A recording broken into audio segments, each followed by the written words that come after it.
A mother walks down a hallway at 6 in the morning. She opens her daughter's bedroom door, expecting to wake two sleeping children. But only one little girl is in bed.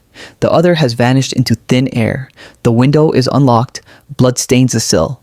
Outside, a child's torn underwear lies in the grass soaked in blood. The answer to this mystery lived just 2 doors away for 18 years. This is the story of how DNA technology finally caught a killer who thought he'd gotten away with murder. Welcome to Cold Case Desk. I'm your host, and today we're examining the disappearance of 8-year-old Kirsten Hatfield from Midwest City, Oklahoma, a case that would remain unsolved for nearly 2 decades until a determined detective discovered that crucial evidence had been sitting in a storage room, untested, all along.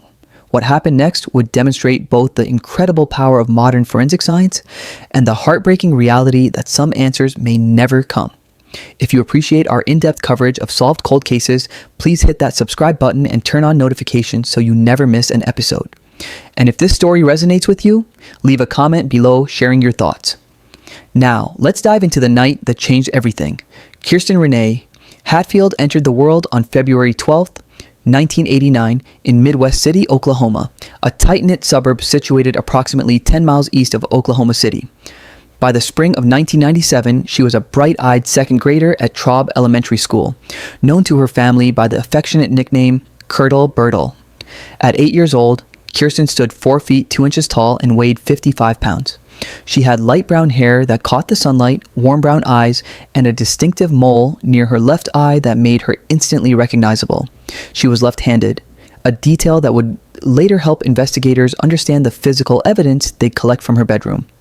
Kirsten lived with her mother, Shannon McCrossan, and her 3-year-old sister Faith in a modest home at 1108 Jet Drive in a working-class neighborhood where everyone knew their neighbors. The house sat on a quiet residential street where children played in yards and families waved to each other in passing.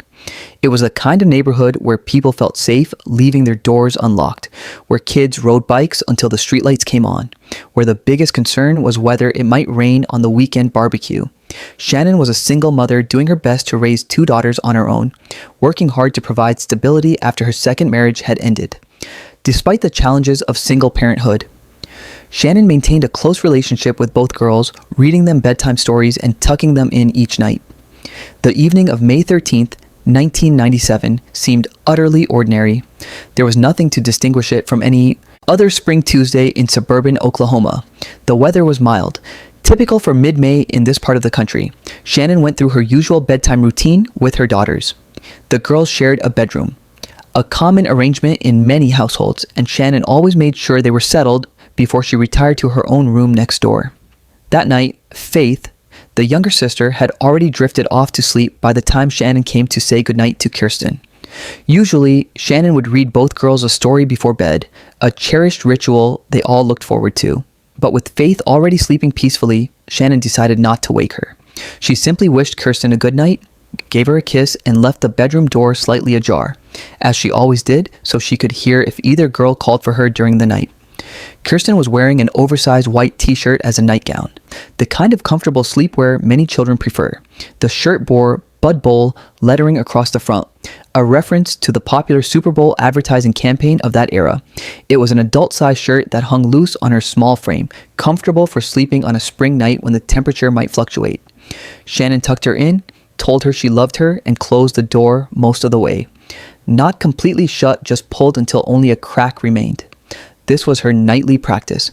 The partially open door allowed Shannon to hear if either daughter needed her, whether for a glass of water, a bad dream, or simply reassurance that mom was nearby. It was a small gesture that spoke to Shannon's attentiveness as a mother, her desire to be available to her children even while she slept. Around 11:30 that night, Shannon herself went to bed in her adjacent bedroom. The house settled into the quiet rhythms of sleep. The girls' room remained undisturbed, or so Shannon believed. She had no reason to think otherwise. There were no screams, no sounds of struggle, no obvious disturbances that would have jolted her awake with alarm. The house was silent, peaceful, normal. Shannon drifted off, expecting to wake the next morning and start another ordinary day. She had no idea that just a few feet away from where she slept, a nightmare was about to unfold. At approximately 3 o'clock in the morning, Shannon's eyes opened. She'd heard something, a whining sound coming from the direction of the girl's bedroom. It wasn't loud enough to be alarming. Not a scream or a shout, just a whining noise, the kind of sound children sometimes make in their sleep when they're having a restless dream or shifting position under the covers. Shannon lay still for a moment, listening. Her mother's instinct assessing whether this required her attention or whether the girls would settle back down on their own. The sound stopped almost as quickly as it had started. Shannon rose from her bed and moved toward the hallway, padding quietly so as not to wake the girls unnecessarily if they'd simply been talking or moving in their sleep. But as she approached their bedroom, something struck her as odd. The door was completely closed. This immediately registered as unusual because Shannon distinctly remembered leaving it open a few inches, as she did every single night without exception. She stood in the darkened hallway, staring at the shut door, trying to make sense of this small but meaningful deviation from the norm. Had one of the girls gotten up and closed it? That seemed unlikely. Faith was only 3 years old and typically slept through the night without getting up. Kirsten occasionally got up for water but had never closed the door before. For a moment, Shannon considered multiple explanations. Perhaps she'd accidentally closed it herself when she went to bed and simply didn't remember doing so. Perhaps Faith had woken briefly, felt a draft, and pushed it shut before falling back asleep. Perhaps Kirsten had gotten up to use the bathroom and pulled the door closed out of habit. None of these explanations felt quite right, but nothing about the situation screamed emergency either.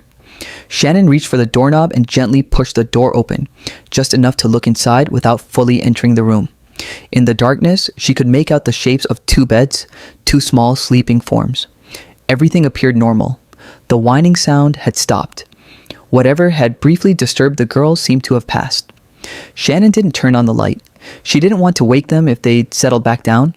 She simply stood in the doorway for a few seconds, listening to the quiet breathing that indicated both children were asleep, then gently pulled the door back to its usual position, opened just a crack, and returned to her own bedroom.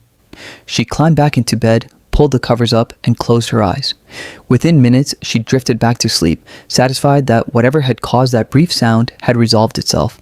She had no way of knowing that at that very moment, a predator was likely carrying her daughter away from the house, moving through the darkness of the backyard while Shannon slept just feet away, completely unaware that her world was being shattered. The next 3 hours passed in silence. Shannon slept. Faith slept alone in the bedroom she'd always shared with her sister, and somewhere out in the night, Kirsten Hatfield was experiencing something no 8-year-old child should ever have to endure. Shannon's alarm went off around 6 o'clock in the morning, as it did every weekday. She needed to get the girls up, fed, and ready for school. She rose, probably still half asleep, going through the automatic motions of a routine she'd performed hundreds of times before. She made her way down the short hallway to the girls' bedroom and opened the door fully this time, expecting to find both daughters still sleeping, needing to be gently roused for the day ahead. Morning light was beginning to filter through the window. Shannon's eyes scanned the room, landing first on Faith's bed. The 3-year-old was there, still sleeping soundly. Then Shannon looked at Kirsten's bed. It was empty. The covers were disturbed, as though someone had gotten up from the bed, but Kirsten was nowhere to be seen. Shannon's first thought was probably that her daughter had gotten up early, perhaps gone to the bathroom or wandered into the living room to watch television. Children sometimes wake before their parents, especially on school days when excitement or anxiety about a test or a field trip might rouse them earlier than usual. Shannon probably called out Kirsten's name, expecting an answer from another room, but no response came. She walked quickly to the bathroom. Empty. The living room. Empty. The kitchen. Empty. A cold sensation began spreading through Shannon's chest as she moved faster now, checking every room in the house, looking in closets, behind furniture, anywhere a child might hide or fall asleep. She was calling Kirsten's name louder now, her voice taking on an edge of panic that woke young Faith. The 3-year-old sat up in bed, confused and frightened by her mother's obvious distress. Shannon rushed back to the girls' bedroom, and that's when she noticed details she'd missed in those first frantic seconds. The bedroom window was closed, but when Shannon checked it, she found it was unlocked. That was wrong. She always kept that window locked. Always. And then she saw something that made her blood run cold. There was blood on the windowsill, not a lot, but unmistakable. Dark spots staining the white painted wood. Shannon's hands were shaking now as she examined the window more closely. Someone had opened this window. Someone had been in her daughter's bedroom during the night. The whining sound she'd heard at 3 a.m. suddenly took on horrifying new meaning. That hadn't been a child talking in her sleep. That had been Kirsten, possibly trying to cry out, possibly being silenced, possibly being taken through that very window while Shannon stood in the hallway just feet away. Shannon ran to the back door and flung it open, hoping against hope that she'd find Kirsten playing in the yard, that there would be some innocent explanation for all of this. But as she stepped outside into the cool morning air, she saw something that confirmed her worst fears. Lying on the ground near a 6-foot cyclone fence that bordered the backyard was a piece of children's underwear. Shannon recognized it immediately as Kirsten's. She moved closer, her legs barely holding her up, and saw that the garment was torn and stained with blood. The fabric was twisted as though it had been forcibly removed. The realization hit Shannon with the force of a physical blow. Her daughter had been abducted.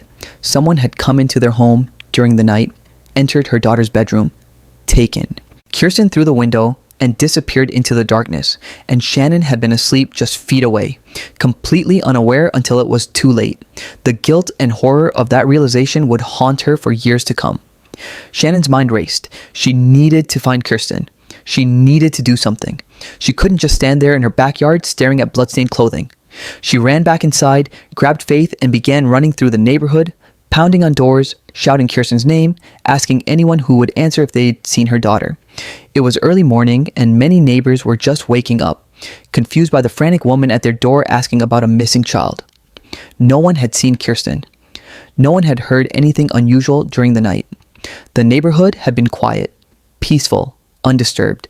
Shannon ran to the home of her father, who lived nearby. He was her last hope, her last desperate possibility that Kirsten had simply wandered off and gone to Grandpa's house for some reason. But when he answered the door and saw the terror on his daughter's face, he immediately knew something terrible had happened. He hadn't seen Kirsten. Shannon's voice broke as she explained what she'd found: the open window, the blood, the torn underwear in the yard. Her father told her to call 911 immediately. He would help search. He would do everything he could, but first she needed to call the police. Now. Shannon raced back to her house, her father following close behind. She grabbed the phone with trembling hands and dialed 911. The call came in at approximately 6:30 a.m. on May 14th, 1997. Shannon's voice on that recording, later played in court, conveys the raw panic of a mother who knows something terrible has happened to her child but can't quite bring herself to say the words out loud. She's breathless, crying, trying to explain the situation to the dispatcher while simultaneously wanting to hang up and keep searching, keep calling Kirsten's name, keep hoping that somehow this is all a terrible misunderstanding. The dispatcher kept Shannon on the line, asking questions, trying to gather information that would help responding officers.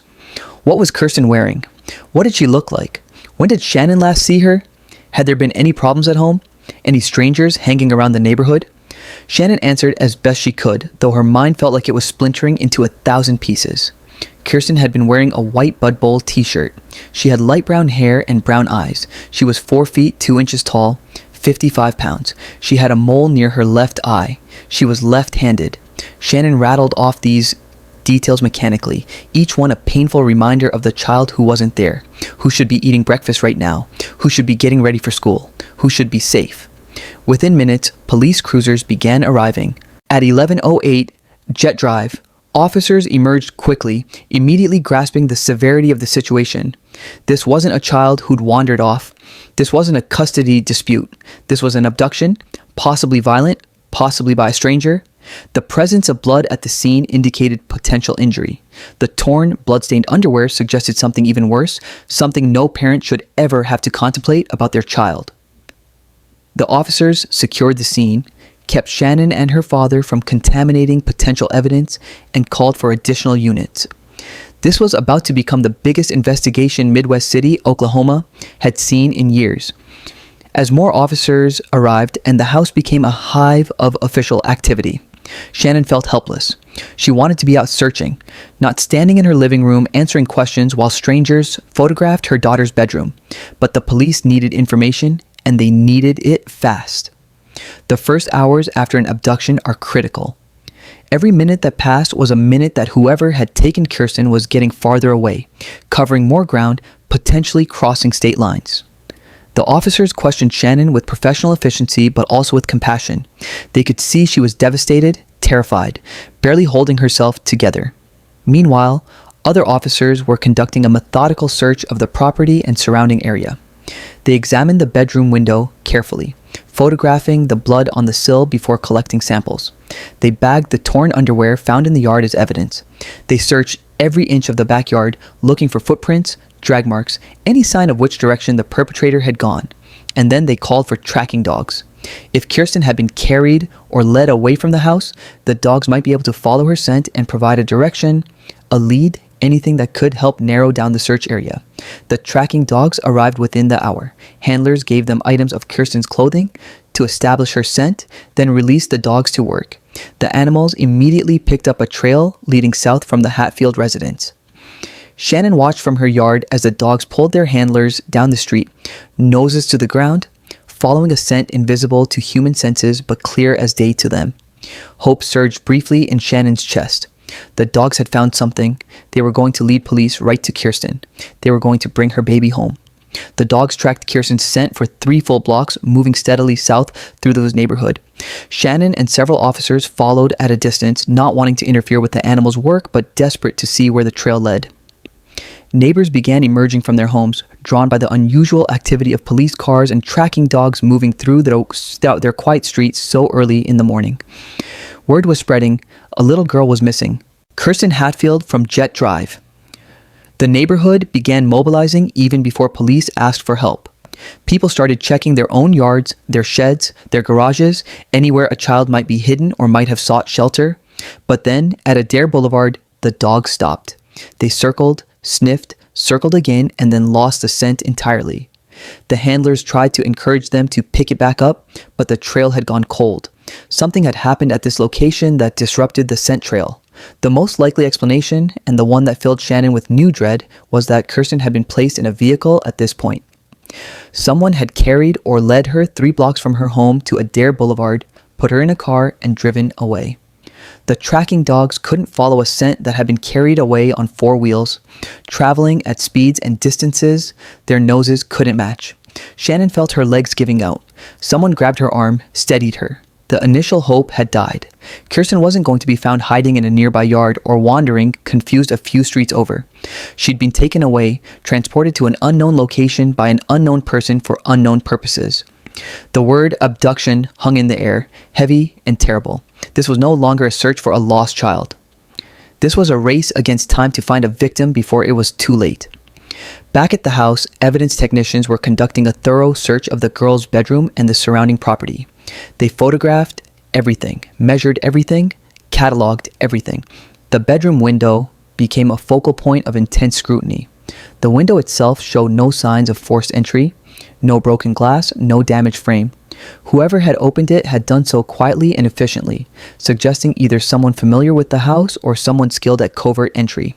The blood on the sill was carefully swabbed and preserved. If this blood belonged to the perpetrator, if he'd cut himself while climbing through the window, it could potentially lead to his identification. The torn, blood-stained underwear found near the fence was bagged as critical evidence. Its location suggested that Kirsten had been carried or dragged across the backyard after being removed from her bedroom. The fence marked the boundary of the property, and beyond it lay an alley that ran between houses, providing a relatively concealed route for someone moving through the neighborhood at night. The fabric itself would be tested for biological evidence. Blood, certainly, but also potentially semen, saliva, or skin cells that might have transferred from whoever handled it.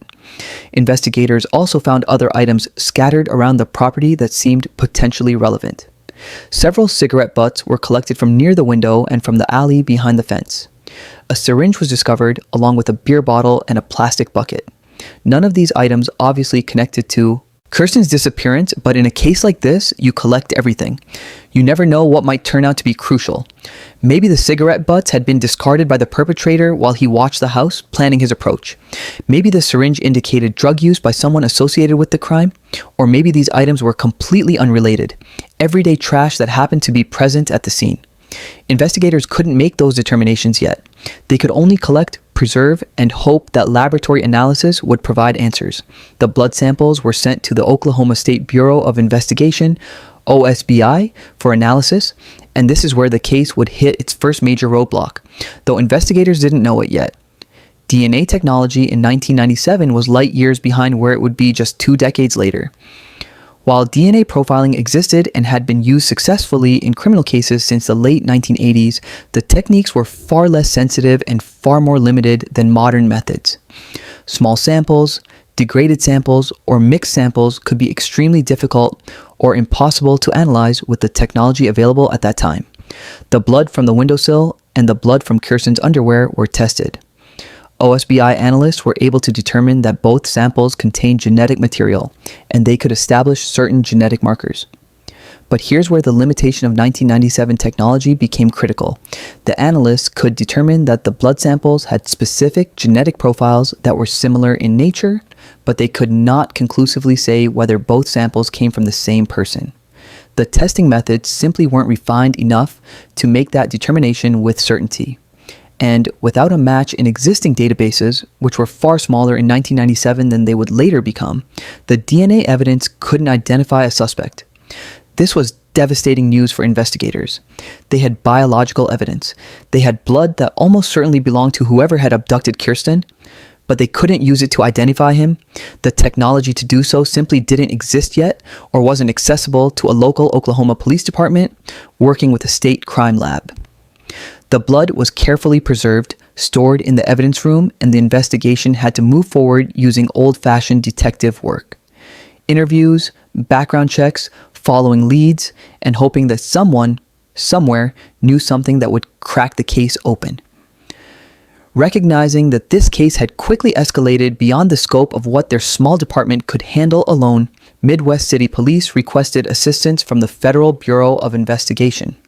The FBI had far greater resources, more specialized personnel, and access to national databases that might prove useful. The Bureau assigned agents to the case, and suddenly the investigation had significantly more manpower and expertise focused on finding Kirsten and identifying her abductor.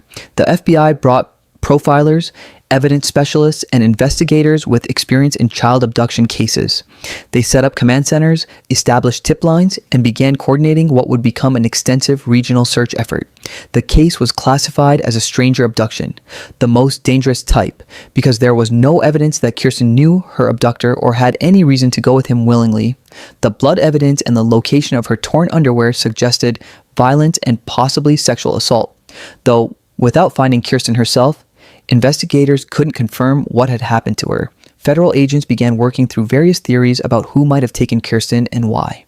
Stranger abductions of children are statistically rare but tend to follow certain patterns. Many are perpetrated by individuals with previous convictions for sex offenses against children. Others involve people who live or work near the victim and have had opportunity to observe them. Still others are completely random.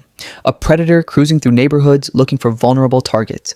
The FBI brought all of this expertise to bear on the Hatfield case, trying to build a profile of the person they were looking for. Meanwhile, local investigators were pursuing their own leads.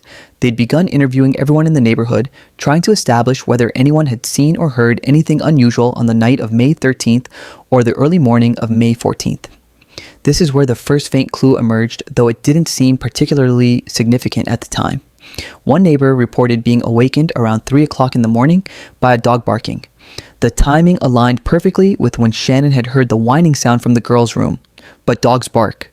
They bark at cats, at possums, at the wind.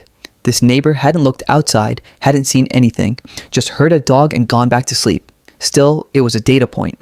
Something had disturbed that dog at 3 a.m., and something had made that noise that woke Shannon at 3 a.m. The theory was forming that this was the moment of the abduction, the brief window when Kirsten had been taken from her bed, carried to the window, and removed from the house. If Faith had woken slightly, if Kirsten herself had made a sound, it would have been during this time. The dog had likely barked at the sight or sound of someone moving through the yard or the alley, but none of this identified who that someone was. Investigators face a difficult reality.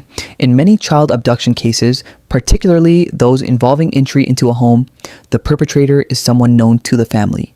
It might be a relative, a friend, a neighbor, a family acquaintance, someone who had access to the home or knowledge of its layout, someone who knew which bedroom the girls slept in, which window might be accessible, what times the household typically went to sleep. This uncomfortable truth meant that everyone in Kirsten's life became a potential suspect. At least initially, Shannon herself was questioned extensively. This is standard procedure in cases involving missing children, and though painful, it's necessary. Parents sometimes harm their own children or know more than they initially reveal. Investigators needed to rule out any possibility that Shannon had been involved in Kirsten's disappearance or knew who was. They examined her background, her relationships, her finances, looking for any indication of motive or suspicious behavior. They found nothing. Shannon's grief was genuine, her confusion and terror absolutely real. She passed multiple interviews and cooperated fully with every request, including allowing investigators to search her home top to bottom. She had nothing to hide. But investigators discovered something about Shannon's past that briefly raised red flags. Years earlier, she had struggled with substance abuse. She'd used drugs socially, though she maintained she'd never used around her children and had been clean for an extended period before Kirsten's disappearance. Nevertheless, this history opened up a troubling line of inquiry. Could Kirsten's abduction be connected to Shannon's former life? Did she owe money to drug dealers? Had she been involved with dangerous people who might seek revenge or leverage by taking her child? The very idea was horrifying, but investigators had to explore it. Shannon was devastated by this line of questioning. She would later speak publicly about the guilt she felt, wondering if somehow her past mistakes had led to her daughter being taken. She told reporters, "I certainly wasn't a perfect mother. I socially did drugs, but never around the kids. If that's the reason why Kirsten is gone, then I'm guilty. Your kids are vulnerable to your friends." This raw honesty showed both Shannon's willingness to accept responsibility for her past and her desperate need to find any explanation, even one that blamed herself, for why this had happened. Investigators followed this theory wherever it led. They looked into Shannon's former associates, anyone she'd known during her period of drug use. They tried to determine if any of these individuals might have a motive to harm her by taking Kirsten, but every lead dead-ended. There was no evidence connecting Shannon's past to her daughter's abduction. No threatening phone calls, no demands, no indication that this was anything other than a predator who had targeted Kirsten specifically for his own terrible purposes. Other family members and friends were similarly scrutinized and cleared. Kirsten's father, who had left the family when she was very young, was located and interviewed. He had an alibi for the night of the abduction and showed genuine shock at the news. Shannon's own father, who'd helped her search that morning, was interviewed, cleared. Extended family members, cleared. Family friends, cleared. Teachers from Kirsten's school, cleared. The circle of investigation kept expanding, but no viable suspects emerged from Kirsten's immediate social circle. This left investigators with the more difficult and dangerous possibility. A stranger abduction by someone the family didn't know, someone who had targeted Kirsten for reasons that had nothing to do with Shannon or her past. These cases are the hardest to solve because there's no obvious connection between victim and perpetrator. The abductor might live streets away or states away. He might work in the area or might have been passing through. He might have seen Kirsten once, weeks before, and fixated on her, or he might have chosen her completely at random that very night. Without physical evidence linking a specific person to the crime scene, investigators had to cast a much wider net. While police and FBI investigators worked the case from their end, the community of Midwest City and the broader Oklahoma City metro area rallied around the Hatfield family in remarkable ways. Within days of Kirsten's disappearance, a Kirsten Recovery Center was established at Traub Elementary School, her school. This became a command center for volunteer search efforts, a place where Shannon could coordinate with supporters, and a distribution point for the thousands of missing child flyers that were printed bearing Kirsten's photograph. The Heidi Search Center, a Texas-based organization specializing in searches for missing children, flew in volunteers and resources to assist. They brought expertise in organizing large-scale searches, coordinating volunteers, and working with media to keep cases in the public eye. Their presence was a tremendous help to both the investigation and to Shannon personally, as she struggled to manage the overwhelming logistical and emotional demands of having a missing child. Search parties formed and headed out daily, combing through areas where Kirsten might have been taken. Lake Stanley Draper, a large reservoir southeast of Oklahoma City, was searched. The Jones area, rural land north of Midwest City, was covered by volunteers walking grid patterns. Wooded areas, abandoned buildings, drainage culverts, anywhere a child might be hidden or where remains might be concealed. Hundreds of volunteers gave their time and energy, driven by the hope that they might be the ones to find Kirsten and bring her home safely. Flyers went up everywhere.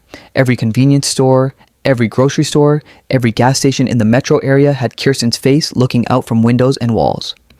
Her description was circulated nationally through missing children networks. Her case was featured on local news broadcasts every night for weeks. The community's response was overwhelming, driven by collective horror that something like this could happen in their neighborhoods and a determination that they would not let Kirsten be forgotten. But as days turned into weeks and weeks turned into months, the grim reality began to settle in.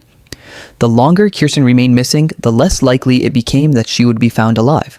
Statistics on child abductions by strangers are brutal. Most children who are killed by their abductors are killed within the first 3 hours. The first 24 hours are absolutely critical. After that, the probability of a safe recovery drops dramatically with each passing day. The community continued searching, continued hoping, but that hope became more about finding Kirsten's body so the family could have closure, rather than about finding her alive and well. Shannon never gave up. Even as the case grew cold, even as media attention faded, even as investigators ran out of new leads to pursue, Shannon continued her own efforts. She gave interviews to any media outlet that would cover the story. She went on local television and pleaded for anyone with information to come forward. She designed and distributed her own flyers when official efforts tapered off. She became, in many ways, the lone voice continuing to demand answers about what happened to her daughter. As the case moved through summer and into fall of 1997, investigators found themselves running in circles. They'd interviewed hundreds of people. They'd collected boxes full of evidence. They'd pursued dozens of theories and hundreds of tips called in by concerned citizens. But nothing led anywhere solid. The DNA evidence sat in storage, useless with current technology. The cigarette butts and other items collected from the scene hadn't yielded any significant leads. The tracking dog trail that ended at Adair Boulevard couldn't tell them what vehicle Kirsten had been put into or where it had gone. Tips continued to come in, and investigators dutifully followed up on each one. Some were clearly well-meaning but mistaken, people who thought they'd seen a girl matching Kirsten's description in another state or another city. These led to wild goose chases that consumed time and resources but never panned out. Other tips were from individuals with mental health issues who confessed to crimes they hadn't committed or provided elaborate but false information. Sorting the potentially credible tips from the nonsense became a full-time job for several investigators. One particularly disturbing tip came from a woman who called police to report her boyfriend. She claimed he'd been behaving aggressively and had made a chilling statement during an argument. If she didn't obey him, he would do to her what he did to Kirsten Hatfield. This obviously sent investigators into high alert. Here was someone directly referencing the case, potentially confessing to involvement. The man was immediately brought in for questioning. During the investigation into the suspect, police uncovered some alarming facts. He knew Shannon's brother, which meant he might have known Shannon and potentially Kirsten. The house where Kirsten lived had previously belonged to Shannon's brother, so this man might have been familiar with the layout of the property. He also had a criminal history that included drug involvement and assault, fitting the profile of someone capable of violence. Everything seemed to be pointing toward him as a viable suspect. Police were cautiously optimistic that they might have finally found their man, but then the alibi checked out. The suspect claimed he'd been at a bar on the night of May 13th and into the early morning hours of May 14th. Multiple witnesses confirmed this. Bartenders remembered him. Other patrons remembered him. He'd been there until approximately 4 a.m., well past the time of the abduction. Unless he had an accomplice who actually committed the crime, this man couldn't have been the one who took Kirsten. His threatening statement to his girlfriend appeared to be exactly what it sounded like. A cruel attempt to intimidate her by referencing a well-known local tragedy, not an actual confession. This pattern repeated itself over and over.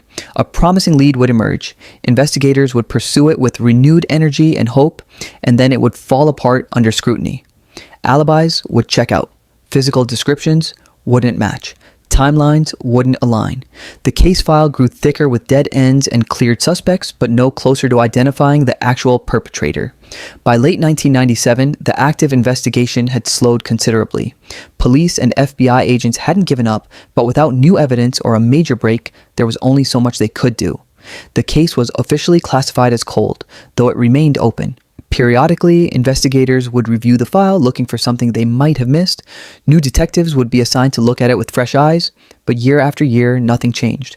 Kirsten Hatfield remained missing, and whoever had taken her remained unidentified and free.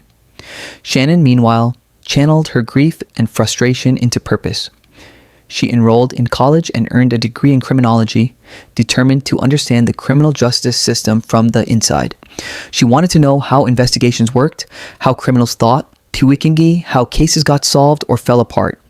She became a parole officer working specifically in the sex offender management unit at the Oklahoma Department of Corrections.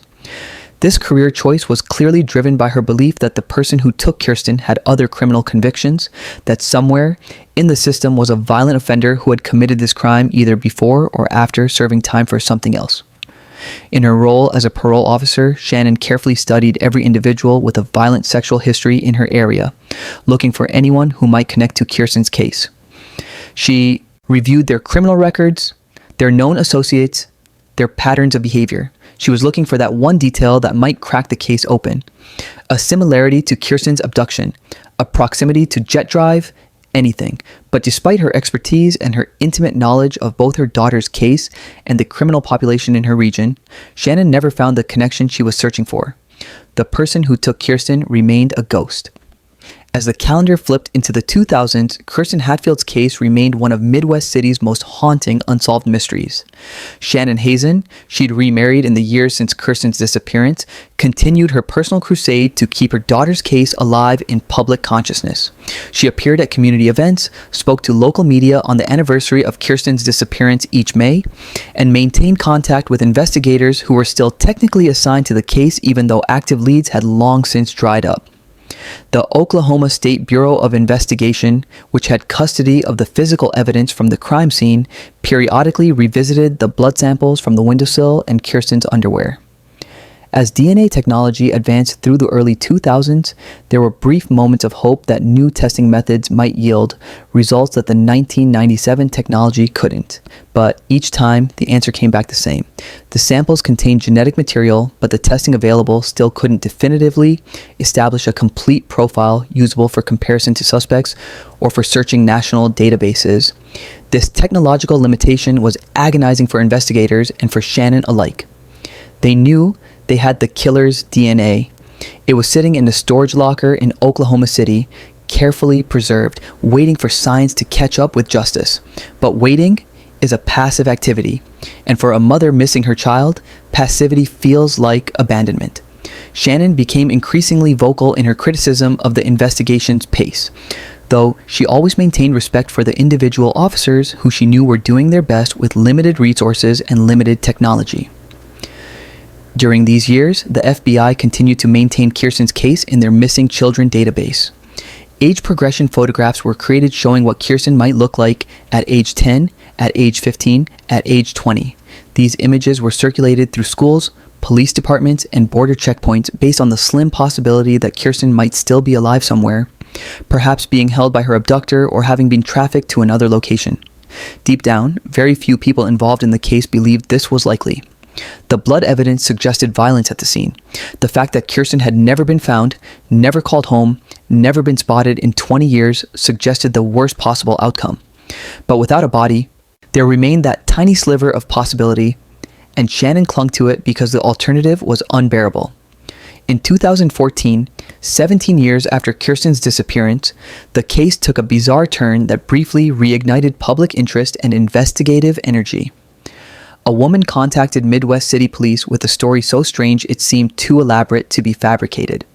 She explained that her grandmother had recently died, and while sorting through the deceased woman's belongings, she discovered a diary. This in itself wasn't unusual. Many people keep journals, and family members often find them after a death, but the contents of this particular diary were deeply disturbing. According to the woman, her grandmother had written extensively about a confession she'd received from her own son. The son had allegedly told his mother that he'd killed Kirsten Hatfield. The diary entries described the crime in detail, how the son had abducted the girl from her bedroom, transported her to a house he'd had access to in a nearby town, committed unspeakable acts against her there, and then murdered her. The grandmother's writing reportedly spanned several pages and included details that hadn't been made public, suggesting that whoever confessed this to her really did have intimate knowledge of the crime. Detectives were immediately interested. Finally, after 17 years, here was someone actually confessing to the crime, even if indirectly through a dead woman's diary. The diary also mentioned something that made investigators' hearts race. The entire ordeal had allegedly been recorded on videocassette. If this was true, if such a recording existed, it would be definitive proof of who committed this crime and what happened to Kirsten. It would answer every question, solve every mystery, and allow prosecutors to bring charges with absolute certainty. Investigators brought the woman's son in for questioning. They expected denials, defensiveness, possibly an attempt to flee or lawyer up immediately. Instead, his response was completely unexpected. He didn't deny that Kirsten Hatfield had been killed. He didn't claim ignorance. He said he knew who committed the murder because it had happened in his ex-girlfriend's house. This perplexed detectives. Was he admitting involvement? Was he trying to shift blame? They pressed him for details, and he provided an address for the house where he claimed the murder had taken place. Armed with this information, investigators obtained a search warrant and descended on the property with a team of forensic specialists. This was potentially the biggest break in the case since the night of the abduction itself. They entered the house with equipment designed to detect even the smallest traces of blood, even if someone had tried to clean it away.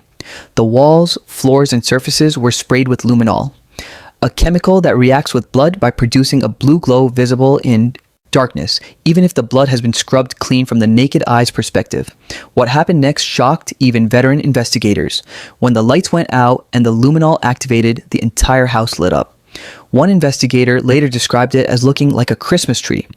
Glowing spots everywhere, on walls, on floors, in corners, by door frames. The patterns of the luminol reaction corresponded eerily well with the details from the grandmother's diary. It appeared that a violent event had occurred in this house, one that involved enough blood that it had soaked into porous surfaces and couldn't be completely eradicated. Forensic teams spent days at the house. They removed sections of floorboards where luminol had indicated blood underneath. They cut out pieces of wallpaper and drywall. They excavated the yard, searching for burial sites. Every sample was carefully packaged and sent to the lab for analysis. Meanwhile, other investigators located the box of videocassettes that had been mentioned in the diary. There were hundreds of tapes, and detectives began the tedious process of reviewing each one, looking for the recording that the grandmother's diary had referenced. Hope was building. Shannon was informed of these developments and allowed herself to believe that finally, after 17 years, answers were coming. The public followed the story through news coverage, equally invested in the idea that Kirsten Hatfield's case was about to be solved. The house that lit up with luminol, the videocassettes, the confession in a dying woman's diary, it all seemed too specific, too detailed to be anything other than the break the case had needed for nearly 2 decades. And then, everything fell apart. The laboratory results came back on the blood samples from the house. The luminol had indeed detected blood, lots of it, but DNA analysis revealed that none of it was human. It was all animal blood. The house had apparently been used for butchering animals at some point, which explained the extensive blood evidence throughout. But it had nothing to do with Kirsten Hatfield. Investigators reviewed all hundreds of videocassettes. Not one contained anything related to the crime or to Kirsten. The excavation of the yard yielded nothing. No remains, no evidence, nothing. The entire thing was a dead end. But what kind of dead end? Was the grandmother's diary a deliberate fabrication? Was the grandmother mentally ill and had constructed an elaborate false narrative that she believed to be true? Had someone fed her false information as a cruel prank? Had her son lied to her for reasons that made no sense? Investigators never determined the truth behind the diary, but they were absolutely certain of one thing. It had nothing to do with the actual murder of Kirsten Hatfield. It was a coincidence, a false lead, or an outright hoax, but whatever it wasn't evidence that would help solve the case. Shannon was devastated. The brief hope that had blossomed during the house search withered and died. She was back where she'd started, no closer to knowing what happened to her daughter than she'd been 17 years earlier. The media coverage that had briefly reignited died away again. The case slipped back into its cold status, and once again, it seemed like justice for Kirsten would never come. In June of 2015, the Kirsten Hatfield case was assigned to Detective Daryl Miller of the Midwest City Police Department. Miller was a thorough investigator with a reputation for not taking things at face value.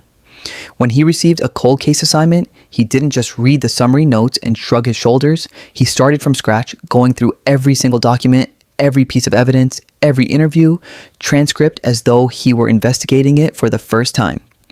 This methodical approach is exactly what the Hatfield case needed. Miller sat down with the file. By now, a massive collection of binders, boxes of evidence logs, and stacks of reports spanning 18 years. He read Shannon's original 911 call transcript. He studied the crime scene photographs. He reviewed the initial canvas interviews with neighbors. He read through the reports on the tracking dogs and where they'd lost the scent. He examined the list of suspects who'd been interviewed and cleared over the years. And then he came to the evidence inventory, the list of physical items that had been collected from the scene on May 14th, 1997. Blood samples from the windowsill. Check. Those had been tested. Blood samples from Kirsten's underwear. Check, those had been tested. But then Miller noticed something that made him stop and reread the inventory more carefully. Cigarette butts collected from near the window and from the alley. According to the evidence log, these had been preserved and stored, but there was no indication they'd ever been sent to the lab for DNA testing. Miller checked other items. A syringe, cataloged, but not tested. A beer bottle, cataloged, but not tested. A plastic bucket, cataloged, but not tested. Miller sat back in his chair, trying to understand what he was reading. These items had been collected 18 years ago as potentially relevant evidence from the crime scene. DNA technology had advanced dramatically since 1997. Modern techniques could extract DNA from cigarette butts, from saliva left on the filter. They could extract DNA from the rim of a beer bottle where someone's lips had touched. Even items that seemed degraded or unlikely to yield results could sometimes be successfully tested with current methods. So, why hadn't these items been submitted for analysis? Miller made some calls, spoke to evidence custodians, and pieced together what had apparently happened. Back in 1997, the blood samples were prioritized because they were the most obvious source of biological material. When those samples proved difficult to analyze with the technology of that era, the investigation moved in other directions. The cigarette butts, syringe, and other items remained in the evidence locker, properly preserved but never actually tested. As the case went cold and years passed, they simply sat there, forgotten. New investigators who reviewed the file assumed that everything relevant had already been tested. No one thought to double-check the evidence inventory against the lab submission records to verify this assumption. Miller realized he might be looking at an enormous missed opportunity. If the perpetrator had smoked a cigarette near the window while watching the house or planning his approach, his DNA would be on that filter. If he'd drunk from that beer bottle, his DNA was on the rim. These items represented potential evidence that had never been analyzed, and with modern DNA technology, they might yield a profile that could be compared against databases that were now exponentially larger and more comprehensive than they'd been in 1997. Miller immediately began the process of requesting lab analysis of all previously untested evidence. He also made another decision that would prove crucial. He requested FBI assistance in submitting the evidence for the most advanced DNA testing available. The FBI had access to cutting-edge forensic laboratories and techniques that state labs might not utilize regularly. If there was any possibility of extracting usable DNA from these items, the FBI would be able to do it. Miller was determined not to let this case remain unsolved for lack of effort or thoroughness on his part. While Miller waited for results on the newly submitted evidence items, he made another decision. He wanted the original blood samples from the windowsill and underwear retested using modern methods. Yes, they'd been tested in 1997 and had yielded inconclusive results, but DNA analysis techniques had improved so dramatically that it was worth trying again. New extraction methods, new amplification techniques, new sequencing technology, all of it might reveal details in those same samples that couldn't be detected 18 years earlier. The Oklahoma State Bureau of Investigation agreed to reanalyze the original blood evidence. The samples had been carefully preserved in proper conditions, so despite their age, they were still viable for testing. OSBI forensic analysts got to work with equipment and methods that would have seemed like science fiction to their predecessors in 1997. They extracted DNA from the blood on the windowsill, they extracted DNA from the blood on Kirsten's underwear, and this time, they got results that were crystal clear. Both blood samples came from the same source. An unknown male. Not Kirsten. Not Shannon. Not anyone whose DNA was in the family reference samples. An unknown male whose DNA had been left at the crime scene on the night of the abduction. The analysts were able to generate a complete genetic profile from these samples, detailed enough to be entered into the FBI's combined DNA index system, CODIAS, the national database that contains DNA profiles from convicted offenders, crime scenes, and missing persons. The profile was submitted to Cody's with great anticipation. If the perpetrator had been arrested and convicted of any felony since 1997, if he'd had his DNA taken as part of processing in any state with mandatory DNA collection laws, his profile would be in this database. A match would instantly identify him by name, but when the results came back, they were disappointing. No match. The unknown male's DNA wasn't in CODIS. He either had no prior convictions that would have required DNA collection, or he'd committed all his crimes before DNA collection became standard practice, or he'd somehow avoided arrest entirely since committing this crime. Still, having the complete profile was huge progress. It meant that if investigators could identify a suspect through other means and obtain his DNA for comparison, they could definitively confirm or exclude him. Miller realized that over the 18 years this case had been active, dozens of people had been interviewed as potential suspects. Some had been eliminated based on alibis or other factors, but many had simply been questioned and released because there wasn't enough evidence to charge them. What if one of those individuals had actually committed the crime but had slipped through because there was no physical evidence linking him to the scene? Now there was a DNA profile. All they needed was samples from those old suspects to compare against it. Miller began the painstaking task of locating everyone who'd been interviewed as a potential suspect or person of interest over the past 18 years. Some had moved, some had died, but Miller tracked down as many as he could and requested DNA samples for comparison. This is where something remarkable happened. Almost everyone agreed to provide a sample voluntarily. In criminal investigations, guilty individuals often refuse to provide DNA without a court order, knowing it will incriminate them. But when Miller approached these former suspects and explained that advances in DNA technology meant old evidence could now be tested, they agreed to swab their cheeks. They wanted to be cleared. They wanted to help solve this case. Miller collected approximately 24 DNA samples from men who'd been interviewed at various points in the investigation. Each sample was submitted to OSB for comparison against the unknown male profile from the crime scene. One by one, the results came back. No match, no match, no match. Miller was systematically eliminating suspects, which was useful for narrowing the investigation, but he still hadn't found the actual perpetrator. The DNA profile from the crime scene remained unidentified, and then Miller remembered something from the original case file. In 1997, police had canvassed the entire neighborhood, interviewing every household near the Hatfield residence. Among those interviews were conversations with Anthony Joseph Palma, who lived at 1104 Jet Drive, just 2 doors down from Kirsten's house. Palma had been interviewed twice in the initial investigation. His pickup truck had been spotted on the street when police first arrived at the scene. He'd cooperated with investigators, allowed a search of his home, and denied any involvement in Kirsten's disappearance. He'd never been considered a strong suspect because he had no obvious connection to the family and no apparent motive. But he'd been interviewed, and his name was in the file. Miller decided that Palma should be included in the DNA collection effort. After all, he'd been a neighbor, he'd been present in the immediate area, and for the sake of thoroughness, everyone who'd been interviewed should provide a sample if possible. Miller located Palma, who still lived in the same house on Jet Drive 18 years later, and contacted him for a follow-up interview. On June 1st, 2015, Detective Miller sat down with Anthony Joseph Palma. Palma was now 56 years old. He'd lived at 1104 Jet Drive since 1991, meaning he'd been Kirsten Hatfield's neighbor for 6 years before her disappearance and had remained in that house for the 18 years since. Miller explained that he was reinvestigating the Hatfield case using new forensic technology and was asking everyone who'd been interviewed previously to provide a DNA sample for elimination purposes. Palma agreed without hesitation. He didn't ask for a lawyer, he didn't seem nervous or concerned. He simply opened his mouth and allowed Miller to swab the inside of his cheek with a sterile cotton applicator. The process took seconds. Miller thanked him for his cooperation, placed the swab in a sealed evidence container, and labeled it with Palma's name and the date. The sample was sent to Osby along with the others, and Miller moved on to tracking down the next person on his list. There was no reason to think this particular sample would be any different from the others.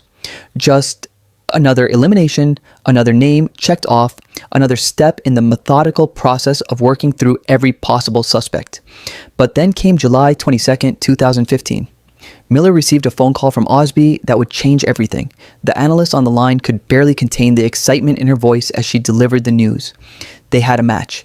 The DNA from Anthony Palma's cheek swab matched the unknown male DNA from the windowsill and from Kirsten's underwear. Not a partial match, not a similar profile. A complete definitive match with statistical certainty of 1 in 200. 93 sextillion. To put that number in perspective, a sextillion is a 1 followed by 21 zeros. The probability that the blood at the crime scene came from anyone other than Anthony Palma was essentially 0. It was his blood on that windowsill. It was his blood on Kirsten's underwear that had been found torn and bloodied in the backyard. After 18 years, the killer had been identified, and he'd been living 2 doors down from the crime scene the entire time. Miller's mind raced as he processed this information. Anthony Palma had been interviewed in 1997 and had walked away without raising suspicion. He lived in that neighborhood for nearly a quarter century, watching as search parties went out, as media covered the case, as Shannon distributed flyers and pleaded for information. He'd been mere feet from where the crime occurred, close enough that he could probably see the Hatfield house from his windows, and no one had known. No one had suspected. He'd hidden in plain sight for 18 years. OSBI lab director Andrea Sweech would later reflect on the significance of this moment. She told reporters that earlier in 2015, she'd been in a Walmart with her children when she saw one of the "Have you seen this child?" posters featuring Kirsten Hatfield's photograph.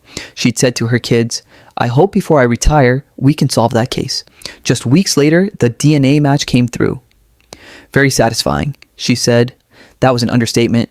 Miller immediately began preparing an arrest warrant, but he had to be careful. Palma didn't know that his DNA had matched the crime scene evidence. If he got spooked and ran, it could complicate the prosecution. Miller needed to build an airtight case before making the arrest public. He began pulling together everything he could find about Anthony Joseph Palma's history, looking for any previous indicators that he was capable of this kind of crime. What Miller discovered was chilling.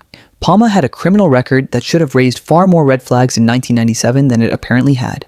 In 1979 or 1980 in Walters, Oklahoma, Palma had allegedly broken into a home through a bedroom window and molested an 8-year-old girl, the younger sister of his girlfriend at the time. Charges were never filed due to insufficient evidence, but the allegation was on record. The similarities to Kirsten's case were striking. Bedroom window entry, 8-year-old female victim, connection to the family through a romantic relationship.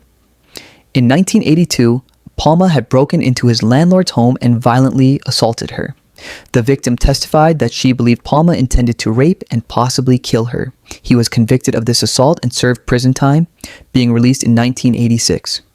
Then, in 1998, just 1 year after Kirsten's disappearance, a 17-year-old roommate accused Palma of drugging and raping her. Again, no charges were filed, but the pattern was clear. Palma had a documented history of violence against women and girls, of entering homes without permission, and of evading serious consequences despite multiple allegations. Miller also learned that Palma worked for the Oklahoma Department of Tourism as a groundskeeper. He'd worked at the state capitol beginning in 1986, then transferred to Lake Thunderbird State Park in 2001, where he remained employed until his arrest. This meant he had access to remote areas, wooded regions, places where a body might be concealed, with little chance of discovery. Miller's conviction grew that not only had Palma taken Kirsten from her bedroom, but he likely knew exactly where her remains were and had kept that secret for 18 years.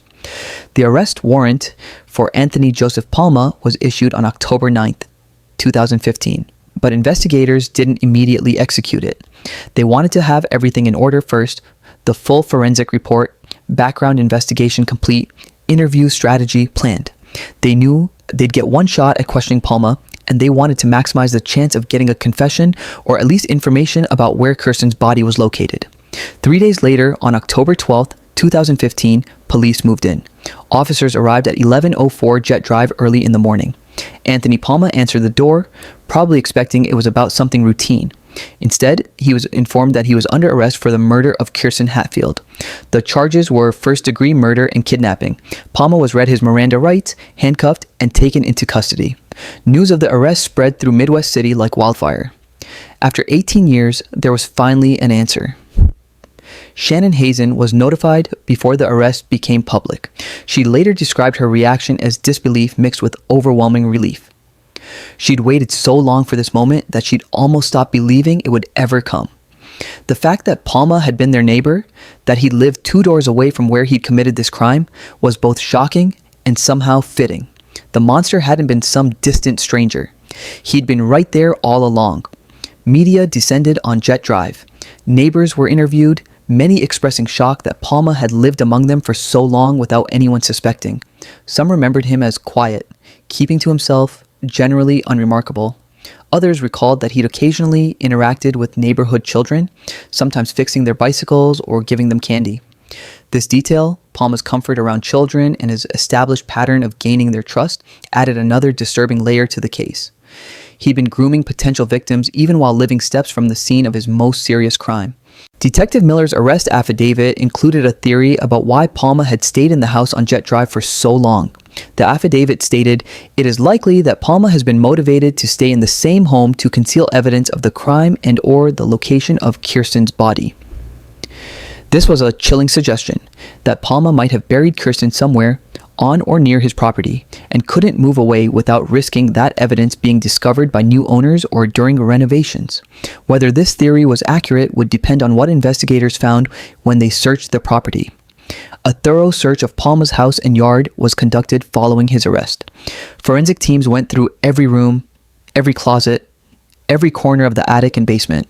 They excavated the backyard, using ground-penetrating radar to identify any disturbed earth that might indicate a burial site. They looked for any indication that Kirsten had been held in the house, even briefly. They were searching for evidence, for answers, for Kirsten's remains. But despite the meticulous search, they found nothing. No remains, no physical evidence connecting Kirsten to the interior of Palma's home. No indication of where he might have taken her after the abduction. This was frustrating, but not entirely surprising. 18 years had passed. If Palma had disposed of evidence, he'd had nearly 2 decades to do so. If he'd buried Kirsten somewhere on the property and then concealed or moved the remains later, there might be no trace left to find. The failure to locate Kirsten during the property search meant that getting answers about her final disposition would depend on Palma himself, whether through confession or through some slip during questioning that might reveal where he'd taken her. Detectives faced a delicate situation. They had overwhelming physical evidence, Palma's DNA on both the bedroom windowsill and Kirsten's torn, blood-stained underwear. This evidence proved beyond any doubt that he'd been in that bedroom and that he'd been involved in her abduction. But Shannon Hazen and investigators desperately wanted more than just a conviction. They wanted to know what happened to Kirsten. They wanted to find her remains so she could be properly laid to rest. And only Anthony Palma knew where she was. This meant the interrogation strategy had to be carefully calibrated. If detectives came in too aggressive, Palma might shut down completely, refuse to answer questions, and demand a lawyer. If they were too soft, he might sense they were desperate and use information about Kirsten's location as bargaining leverage. The goal was to keep him talking, to establish rapport if possible, and to give him opportunities to either confess or inadvertently reveal details that might help locate Kirsten's body. Detectives brought Palma into the interrogations room and began with relatively non-threatening questions, asking him to recount what he remembered about May 13th and 14th, 1997. This was a standard technique. Get the suspect talking about the event, establish what their story is, and then use evidence to contradict or challenge that story. Palma repeated essentially what he told investigators back in 97. He didn't know anything about Kirsten's disappearance. He'd been home that night, heard nothing unusual, saw nothing unusual. The first he knew about it was when police showed up in the neighborhood the next morning. Detectives listened without interruption, letting him tell his version of events. Then they introduced a new element into his recollection. They asked if he'd seen any vehicles in the neighborhood that night. Palma thought for a moment and then added a detail he hadn't mentioned in his previous interviews. He said he'd seen a white car parked in front of the Hatfield house. This was immediately interesting to detectives, not because it was useful information, but because it suggested Palma was trying to deflect suspicion by inventing a detail that would point to someone else. There was no evidence of any white car, and no other witnesses had mentioned seeing one. Next, detectives moved to questions about Palma's familiarity with the Hatfield family. Had he known them? Had he ever been inside their house? Did he know the girls? Palma stated that he knew the family as neighbors, but had never interacted with them beyond casual waves or brief conversations. He claimed he'd never been inside their house while they lived there and had no reason to know the layout or which bedrooms the children slept in. Detectives noted this statement carefully because they were about to catch him in a significant lie. The house at 1108 Jet Drive where Kirsten had lived had previously belonged to Shannon's brother. Palma acknowledged that he'd known Shannon's brother and had visited the house during that earlier period before the Hatfields moved in, but he maintained he'd never been inside after Shannon and the girls took up residence there. This was a critical point because detectives needed to establish that Palma couldn't explain away the presence of his blood on the windowsill by claiming he'd cut himself during some innocent previous visit to the house. Once Palma had committed to his version of events, that he'd never been inside the Hatfield house while Kirsten lived there and had no knowledge of what happened to her, detectives dropped the hammer. They informed him that DNA analysis had been conducted on blood found at the crime scene. They told him that this blood had been collected from Kirsten's bedroom windowsill and from her underwear found in the backyard. And they told him that the DNA from both samples matched him with statistical certainty of 1 in 293 sextillion. Palma's reaction was to immediately deny that this was possible. He said the results must be wrong, that there must have been a mistake in the testing or a mix-up in the samples. Detectives assured him there was no mistake. They explained how DNA testing works, how certain the results were, and how impossible it would be for his blood to be in those locations unless he had been the one to leave it there. Palma began insisting that he'd never been in Kirsten's bedroom, that he'd never touched her or her clothing, that the whole thing was some kind of error or frame-up. Detectives then pointed out the logical problem with his denials. If he'd visited the house years earlier when Shannon's brother lived there, his blood might conceivably have been on some surface somewhere if he'd cut himself during that visit. But the windowsill blood was fresh at the time it was collected. It was still wet or recently dried when evidence technicians swabbed it. There was no way blood from years earlier would have that kind of freshness. And more importantly, there was absolutely no innocent explanation for his blood to be on Kirsten's underwear, which had been torn from her body during the abduction. Palma had no response to this. He simply continued to deny any involvement, but his denials were now completely hollow in the face of the DNA evidence. Detectives tried different approaches to get him to open up. They suggested that maybe something had happened that he hadn't intended, that maybe Kirsten had been hurt accidentally and he'd panicked. They offered the possibility that he could help himself by showing remorse and cooperating. They emphasized that Shannon Hazen just wanted to bring her daughter home, that whatever else happened, giving the family that closure would be the right thing to do. Nothing worked. Palma wouldn't budge from his position of denial. At one point, Detective Miller entered the interrogation room and tried a different tactic. Miller brought with him a photograph of Kirsten, a school picture showing her smiling, looking innocent, and trusting, every inch the 8-year-old child she'd been. Miller placed the photo on the table directly in front of Palma, hoping that confronting the visual reminder of his victim might provoke some human response, some crack in his composure that would lead to him opening up. Palma's reaction was telling. He immediately pushed the photograph away from him, sliding it across the table so he didn't have to look at it. Throughout the remainder of the conversation, he avoided looking at the photo, keeping his eyes either on the detectives or on the table, anywhere but on Kirsten's face. This physical aversion suggested that Palma couldn't or wouldn't confront what he'd done. Whether this was due to guilt, shame, fear, or simply a coldness that prevented him from seeing his victims as human beings, detectives couldn't determine. But it was clear that showing him Kirsten's photograph wasn't going to provoke a confession. Miller asked direct questions. What happened to Kirsten? Where is her body? What did you do with her? Palma refused to answer, continuing to maintain his innocence despite the overwhelming DNA evidence. Detectives cycled through every interrogation technique they knew, building rapport, confronting with evidence, offering face-saving explanations, appealing to conscience, pointing out the inevitable conviction and suggesting cooperation might help. None of it worked. After hours of questioning, Palma hadn't confessed, hadn't provided any information about Kirsten's location, hadn't given investigators anything beyond his flat denials. Finally, detectives made the decision to end the interrogation. They weren't going to get a confession, and continuing to question him was just giving his future defense attorney more material to work with in claiming coercion. Palma was formally arrested and booked on charges of first-degree murder and kidnapping. He was denied bond and held in Oklahoma County Jail pending trial. In November 2015, just weeks after his arrest, Anthony Palma attempted to take his own life while in jail. He used a sharp object to slash his wrist, apparently hoping to bleed out before corrections officers discovered him. But the attempt was found during a routine check, and Palma was immediately taken to medical treatment. His life was saved, though whether he was grateful for that intervention is doubtful. Following the suicide attempt, Palma was placed on suicide watch, a protocol that involves constant monitoring, removal of any items that could be used for self-harm, and often placement in a special cell designed to prevent suicide. The attempt raised questions about Palma's mental state.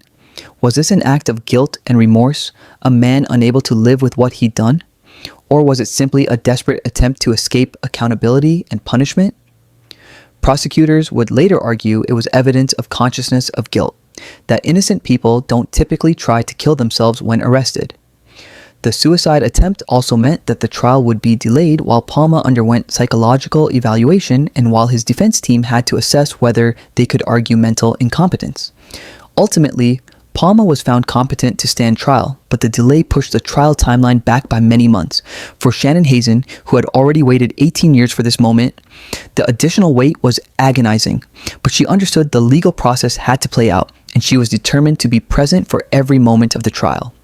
In the months leading up to trial, prosecutors and defense attorneys engaged in the usual pre-trial maneuvering. The prosecution's case was built almost entirely on the DNA evidence. They had Palma's blood at the crime scene in 2 locations, with statistical certainty that made it essentially impossible to argue it belonged to anyone else. They also planned to introduce evidence of Palma's priors, bad acts, the allegations from 1979 and the 1982 conviction for assaulting his landlord. This would establish a pattern of behavior consistent with the Kirsten Hatfield crime. The defense faced an uphill battle. The DNA evidence was airtight. They couldn't credibly argue that Palma wasn't at the scene. Their best strategy was going to be to try to create reasonable doubt about whether Kirsten was actually dead and whether Palma had killed her. Without a body, without a confirmed cause of death, without witnesses to the actual murder, there was technically a sliver of space to argue that the prosecution couldn't prove all elements of first-degree murder. It was a thin reed to grasp, but it was all the defense had. On September 21st, 2017, the kidnapping charge was dismissed. The specific legal reasoning for this dismissal isn't entirely clear from public records, but it likely related to the prosecution's strategy to focus exclusively on the murder charge, which carried a stronger potential sentence and had more solid evidence. The kidnapping had certainly occurred, but proving the legal elements of kidnapping separately from the murder added complexity to the case without adding much to the potential punishment if convicted. With the trial date set for October 2017, both sides prepared their strategies. The prosecution was confident. They had DNA evidence that placed Palma at the scene. They had his prior history of violence against women and girls. They had his lies during interrogation. They had his suicide attempt. And they had 18 years of him living 2 doors away from the crime scene, never moving, never drawing attention to himself, behavior consistent with someone who had something to hide in that location. The defense would have to convince a jury that despite all of this evidence, there was reasonable doubt. Their task was monumental, but this is the American justice system. Everyone deserves a defense, and it was the defense attorney's job to mount the best case possible for their client, no matter how guilty he appeared to be. The trial of Anthony Joseph Palma began the week of October 9th, 2017, in Oklahoma County District Court. The presiding judge was Judge G. Jones. The prosecution team was led by Assistant District Attorneys Scott Rowland and Jimmy Harmon, both experienced prosecutors who had handled major cases before. Palma's defense was mounted by court-appointed attorneys who faced the difficult task of defending the seemingly indefensible. Jury selection was crucial. Both sides needed to find jurors who could be fair but who also fit their trial strategy. The prosecution wanted jurors who would understand and trust DNA evidence, who wouldn't be swayed by emotional appeals about the lack of a body, and who could handle the difficult testimony about violence against children without becoming so emotional. They couldn't focus on the evidence. The defense wanted jurors who might be skeptical of scientific evidence, who would hold the state to its burden of proof, and who might have reasonable doubt about whether Kirsten was really dead if her body had never been found. Once the jury was seated, opening statements began. Prosecutor Scott Rowland laid out the state's case in clear, methodical detail. On the night of May 13th, 1997, Anthony Palma entered the bedroom of 8-year-old Kirsten Hatfield through an unlocked window. He abducted her from her bed while her mother slept in the next room and her 3-year-old sister slept beside her. He carried Kirsten out through the window, cutting himself in the process and leaving his blood on the windowsill. He took her into the backyard, where at some point he tore her underwear from her body, again leaving his blood on the garment. He then transported her away from the scene, and Kirsten Hatfield was never seen alive again. Rowland acknowledged that the state didn't have Kirsten's body. He acknowledged they couldn't present evidence of exactly how she died or exactly where her remains were located, but he argued that the totality of evidence, the blood, the torn underwear, the 18 years without any contact or sighting, the defendant's history of violence, all pointed to one inescapable conclusion. Kirsten Hatfield was dead and Anthony Palma had killed her. The defense's opening statement took a different approach. They didn't try to explain away the DNA evidence. That would have been futile. Instead, they focused on what the prosecution couldn't prove. Where was the body? What was the cause of death? What direct evidence was there that Kirsten was even dead, much less murdered by Anthony Palma? The defense suggested that while something clearly happened on May 14, 1997, the prosecution was asking the jury to make assumptions and fill in gaps that shouldn't be filled without actual evidence. It was a strategy born of desperation rather than strength, but it was all they had. The hope was that at least one juror might have enough doubt about the prosecution's version of events to prevent a unanimous guilty verdict. The prosecution began presenting their evidence. The first witnesses were the original responding officers from 1997, who testified about what they'd found at the scene: the open window, the blood on the sill, the torn underwear in the yard. Shannon Hazen took the stand, and this was one of the most emotionally difficult moments of the trial. She recounted putting her daughters to bed on the night of May 13th, hearing the noise at 3 a.m., finding Kirsten missing the next morning. Her voice broke multiple times during her testimony, and when the prosecution played the recording of her 911 call from that morning, Shannon visibly struggled to maintain her composure. The courtroom was silent except for the sound of Shannon's panicked voice on the recording, begging for help, trying to explain that her daughter had been taken. Several jurors wiped their eyes. Even court personnel who had seen countless difficult cases were affected by the raw terror in that mother's voice. Then came the forensic evidence. OSBI analysts testified about the DNA testing, explaining in meticulous detail how the blood samples had been collected, preserved, tested in 1997 with inconclusive results, and then retested in 2015 with modern technology. They walked the jury through the science of DNA profiling, explaining what genetic markers are, how profiles are generated, and how comparisons are made. Then they presented the critical finding. The DNA from the windowsill blood and the DNA from the blood on Kirsten's underwear both matched Anthony Palma with statistical certainty of 1 in 293 sextillion. To help the jury understand just how certain this was, the analyst explained that 293 sextillion is a number larger than the total number of humans who have ever lived on Earth. The chance of this DNA belonging to anyone other than Anthony Palma was statistically 0. It was his blood. He had been at that crime scene. There was no other explanation consistent with the evidence. When the evidence technician displayed Kirsten's bloodstained underwear for the jury, Shannon Hazen, sitting in the courtroom gallery, turned her head and began to cry. It had been 20 years since that morning when she'd found that garment in her backyard, and seeing it again, in this context, made the horror fresh all over again. Faith Daniels, Kirsten's younger sister, who had been only 3 years old at the time and was now an adult, sat beside her mother and held her hand. Then the prosecution introduced evidence that would establish Anthony Palma's pattern of behavior. 3 women testified, and their accounts were chilling in their similarities. The first was a woman who had been 8 years old in 1979 or 1980 when Palma, who was dating her older sister at the time, broke into her bedroom through a window and molested her. She testified that Palma had told her not to tell anyone or he would hurt her family. She'd been too frightened to report it for years, but when she learned of his arrest for Kirsten's murder, she'd come forward to tell her story. This woman broke down crying on the stand as she recounted the abuse she'd suffered as a child. The parallels to Kirsten's case were unmistakable. Bedroom window entry, 8-year-old victim, nighttime attack. The prosecution argued this showed Palma had a specific modus operandi. He targeted young girls, he entered through windows, and he used their bedrooms as the location of his attacks. The second witness was Palma's former landlord, the woman he'd been convicted of assaulting in 1982. She testified that Palma had broken into her home while she was sleeping, attacked her violently, and that she believed he intended to rape and possibly kill her. She'd fought him off and survived, but the experience had traumatized her for life.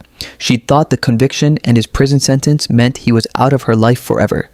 Learning that he'd gone on to kill a child after his release had left her with terrible survivor's guilt, wondering if she should have done more to ensure he stayed in prison longer. The third witness was the young woman who had accused Palma of drugging and raping her in 1998. Though no charges had been filed in that case, she testified about what he'd done to her, providing another data point in the pattern of Palma's predatory behavior against females. The testimony of these three women was powerful. It established that Anthony Palma had a decades-long history of violent and sexual crimes against women and girls. It showed that his preferred method of attack involved breaking into homes. It demonstrated that he was capable of extreme violence. And it showed that he had, on multiple occasions, specifically targeted young girls around Kirsten's age.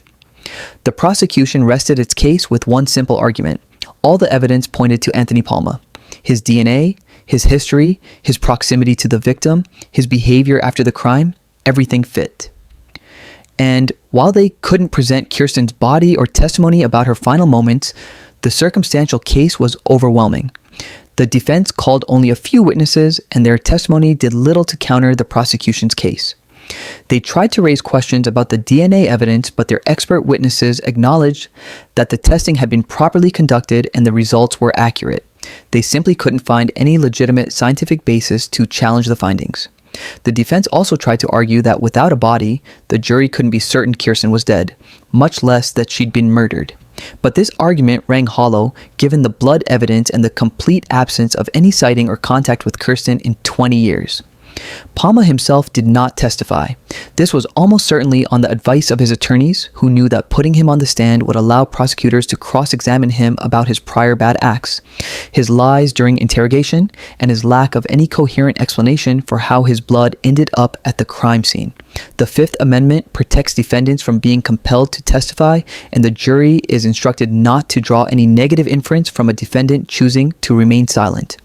But realistically, juries want to hear the defendant's side of the story, and when that story isn't presented, it often works against them.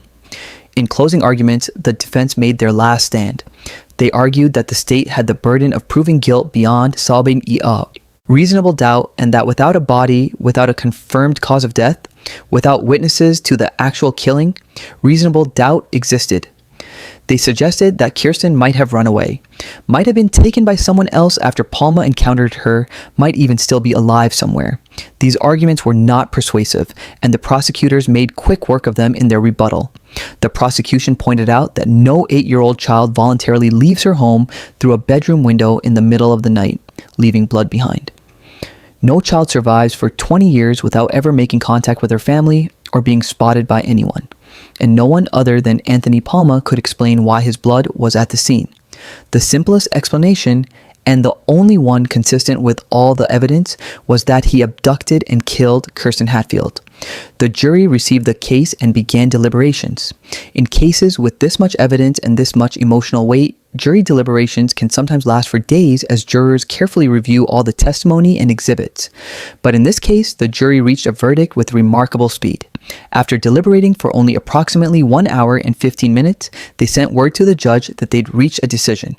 The courtroom reassembled. Shannon Hazen and Faith Daniels sat in the front row, holding hands, barely breathing. Anthony Palma stood beside his attorneys, showing no visible emotion. The jury foreman stood and announced the verdict: guilty of first-degree murder. Shannon gasped and put her hand over her mouth. Faith began crying and saying, "Thank you, Jesus. Thank you, Jesus," over and over.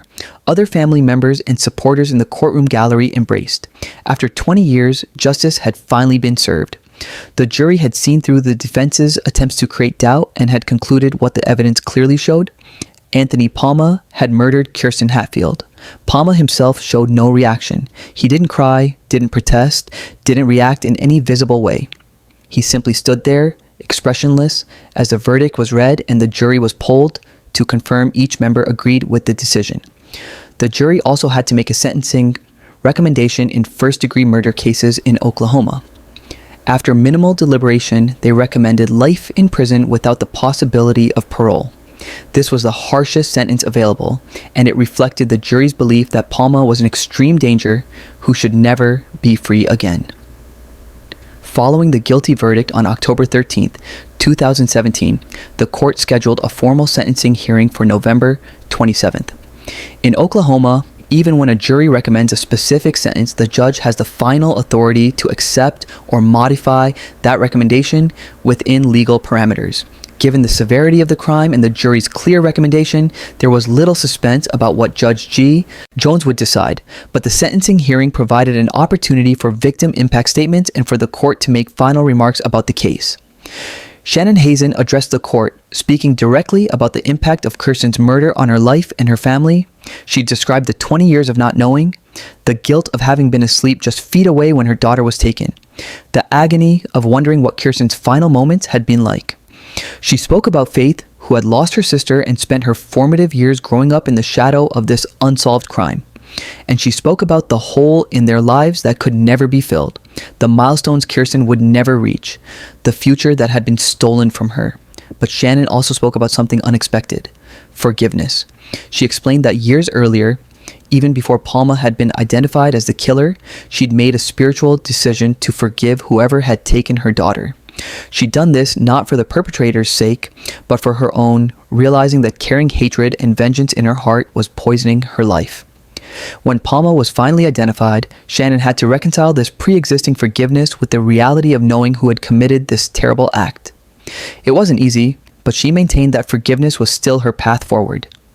This didn't mean she wanted leniency for Palma. She made clear that she supported the jury's recommendation of life without parole. Forgiveness, she explained, didn't mean freedom from consequences. It meant she was choosing not to let her own emotional state be governed by hatred for this man. She was taking back her own peace, regardless of what happened to him. Faith Daniels also spoke, describing what it was like to grow up as the sister of the missing girl. She talked about how the case had defined her childhood and adolescence, how she'd always felt she was living in Kirsten's shadow, even though she'd barely known her sister. She expressed relief that there had finally been a conviction, that the person responsible was being held accountable, but also acknowledged that nothing could really make this right. Her sister was still gone. When it was the defense's turn, Palma's attorneys had little to say. They made a perfunctory argument for some possibility of parole, but it was clear even they didn't believe Palma deserved leniency. Anthony Palma himself said nothing. He was offered the opportunity to address the court, to show remorse, to apologize to the Hatfield family, to provide information about Kirsten's location. He declined to speak. Judge Jones delivered the sentence, life in prison without the possibility of parole. The judge noted that the evidence was overwhelming, the crime was heinous, and there were no mitigating factors that would justify anything less than the maximum sentence. Palma would spend the rest of his life behind bars, dying in prison for what he'd done to Kirsten Hatfield. Then something unusual happened. Palma waived his right to appeal. In most criminal cases, especially those with life sentences, defendants file appeals as a matter of course. They appeal the conviction, the sentence, the admission of certain evidence, the jury instructions, anything that might provide grounds for a reversal or a new trial. Appeals can drag on for years, during which victims' families are in limbo, unable to fully move on because the case is still technically active. But Palma waived this right. He essentially told the court he accepted the conviction and sentence and wouldn't be challenging them. District Attorney David Prater later commented on this. For what it's worth, I appreciate him doing that because this gives some finality to the family. Don't say closure because there is not such a thing. Prater's point was well taken. The word closure gets thrown around in cases like this, but there's no such thing as real closure when a mother doesn't know where her child's body is, when there are still unanswered questions, when the pain and loss remain every single day. Still, the lack of appeals meant that Shannon and Faith wouldn't have to go through the trauma of retrials or appellate hearings.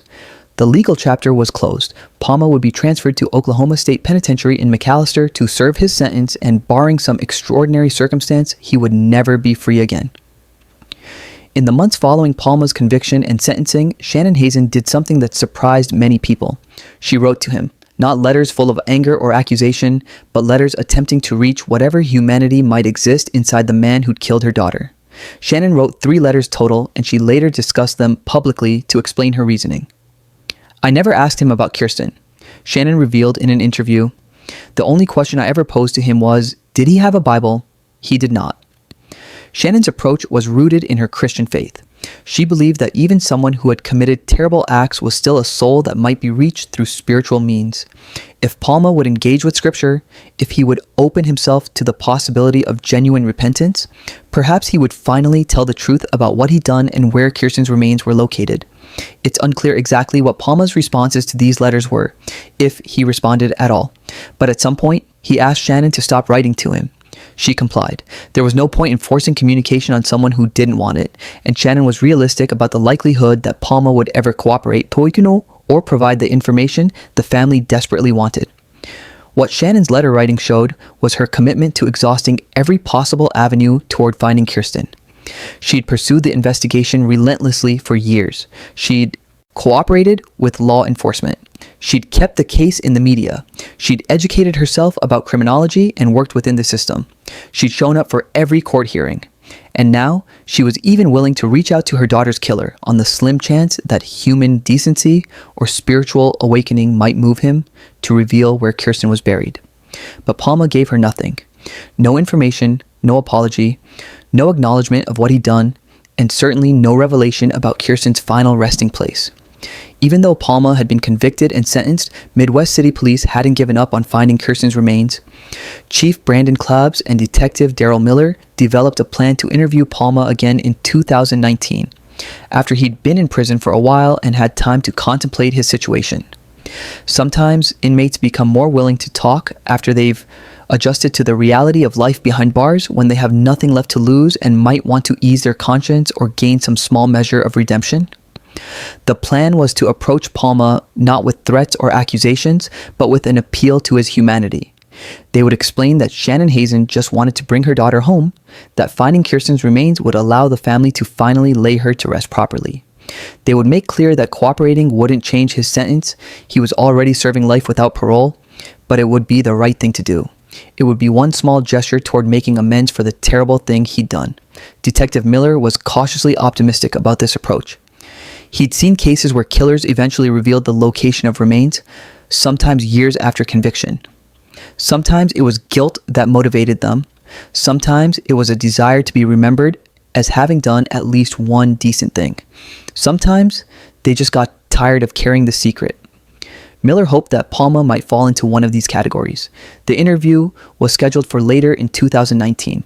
Miller was preparing his questions, thinking through his strategy for the conversation, and then, on January 11th, 2019, before the interview could take place, Anthony Palma was killed.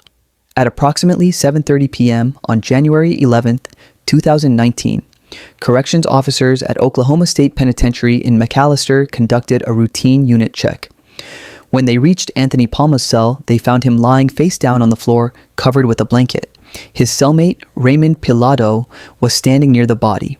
When officers removed the blanket and checked Palma, they found he wasn't breathing. He was pronounced dead at 8:55 p.m. The subsequent investigation revealed that Pilado had strangled Palma with an extension cord and also inflicted blunt force trauma to his head. Medical examiners later confirmed that Palma died from strangulation. The assault had been brutal and sustained, indicating that Pilado had intended to kill him, not just injure him. Raymond Pilado was already serving multiple life sentences for a 2006 triple murder, so adding another murder to his record wouldn't significantly change his situation. He was going to die in prison regardless. When questioned about why he'd killed Palma, Pilado indicated it was because of the nature of Palma's crime. He'd killed a child. In prison culture, crimes against children are considered the lowest of the low, and inmates who've committed such acts are often targeted for violence by other prisoners. Department of Corrections spokesman Matt Elliott confirmed this dynamic. Those who are serving time for victimizing children, they are definitely more vulnerable. Prison officials are supposed to protect all inmates, including those whose crimes make them targets. But in the complex social hierarchy of a maximum security prison, this protection isn't always effective. News of Palma's death reached Shannon Hazen and the Midwest City Police Department almost simultaneously. For Shannon, the news was complicated. On one hand, Palma had received his own violent death, a kind of rough justice that many people would say he deserved. On the other hand, he'd taken critical information to his grave. The planned interview would never happen. The last and only person who knew where Kirsten's remains were located was now dead, and that information had died with him. Chief Klabes expressed the department's frustration to reporters. We're certainly not encouraging violent acts in the penitentiary, but some people would say that he met his justice. But our concern is the fact that we've not had closure on this case, and we may never have closure because we wanted to find her body and bring her home. This captured the conflicted feelings perfectly. No one was mourning Palma, but his death was a setback for the investigation into Kirsten's location. Shannon Hazen's public response to learning of her daughter's killer's death demonstrated the remarkable spiritual journey she'd undertaken since 1997. Rather than celebrating or expressing satisfaction at Palma's violent end, she responded with characteristic grace and compassion. I'm not celebrating his death. I do pray for his family. It's not lost on me that he has family and people that care about him. This statement surprised many people. How could a mother whose 8-year-old daughter had been murdered show such compassion toward the killer and his family? But Shannon had spent 22 years working through her grief, her anger, and her pain. She'd come to a place where she could separate the act from the person, where she could recognize that even terrible people have families who love them and who are also victims of their actions in a different way. Shannon also had to grapple with the reality that Palma's death meant her last hope of finding Kirsten was gone. She'd been preparing herself for the possibility that he might never tell them where Kirsten was, but there's a difference between he won't tell us and he can't tell us because he's dead. The first scenario allowed for hope, however slim, that someday he might have a change of heart. The second scenario was final. On what would have been Kirsten's 30th birthday, February 12th, 2019, just 1 month after Palma's death, Shannon released a YouTube video addressing the public and law enforcement. In the video, she expressed concern that with Palma dead, investigators might become complacent, might consider the case fully closed, might stop actively looking for Kirsten's remains. She urged them not to give up, to keep searching, to follow any leads that might emerge. Shannon specifically requested that investigators search a lake where Palma had previously worked, as an employee of the Oklahoma Department of Tourism working at Lake Thunderbird State Park. Palma would have had intimate knowledge of remote areas around the lake where remains could be concealed. Shannon believed this was a likely location, somewhere Palma had easy access to and familiarity with. But according to Shannon's video, law enforcement had dismissed this suggestion as a futile endeavor, presumably because the lake and surrounding parkland covered such a vast area that searching without specific information about where to look would be virtually impossible. This dismissal was understandable from a practical standpoint. You can't drain an entire lake or excavate hundreds of acres of parkland on the possibility that remains might be there somewhere. But from Shannon's perspective, it felt like giving up, like accepting that Kirsten would never be found just because it would be difficult to search comprehensively. The difference in perspective highlighted the gap between what families need emotionally and what law enforcement can realistically accomplish with limited resources. As of 2025, Kirsten Hatfield's remains have never been recovered. She is still listed as missing on multiple databases, including the Charlie Project, the DO Network, the National Center for Missing and Exploited Children, and the National Missing and Unidentified Person System known as NAMUS, where her case number is MP6160. While the criminal case against Anthony Palma has been resolved through his conviction and subsequent death, the missing persons investigation technically remains open because Kirsten herself has not been found. Chief Klabes has maintained that if credible leads emerge, the department will pursue them. We will continue to actively investigate it if we have some credible leads. We have nothing specific that would tell us where Kirsten Hatfield's body is at.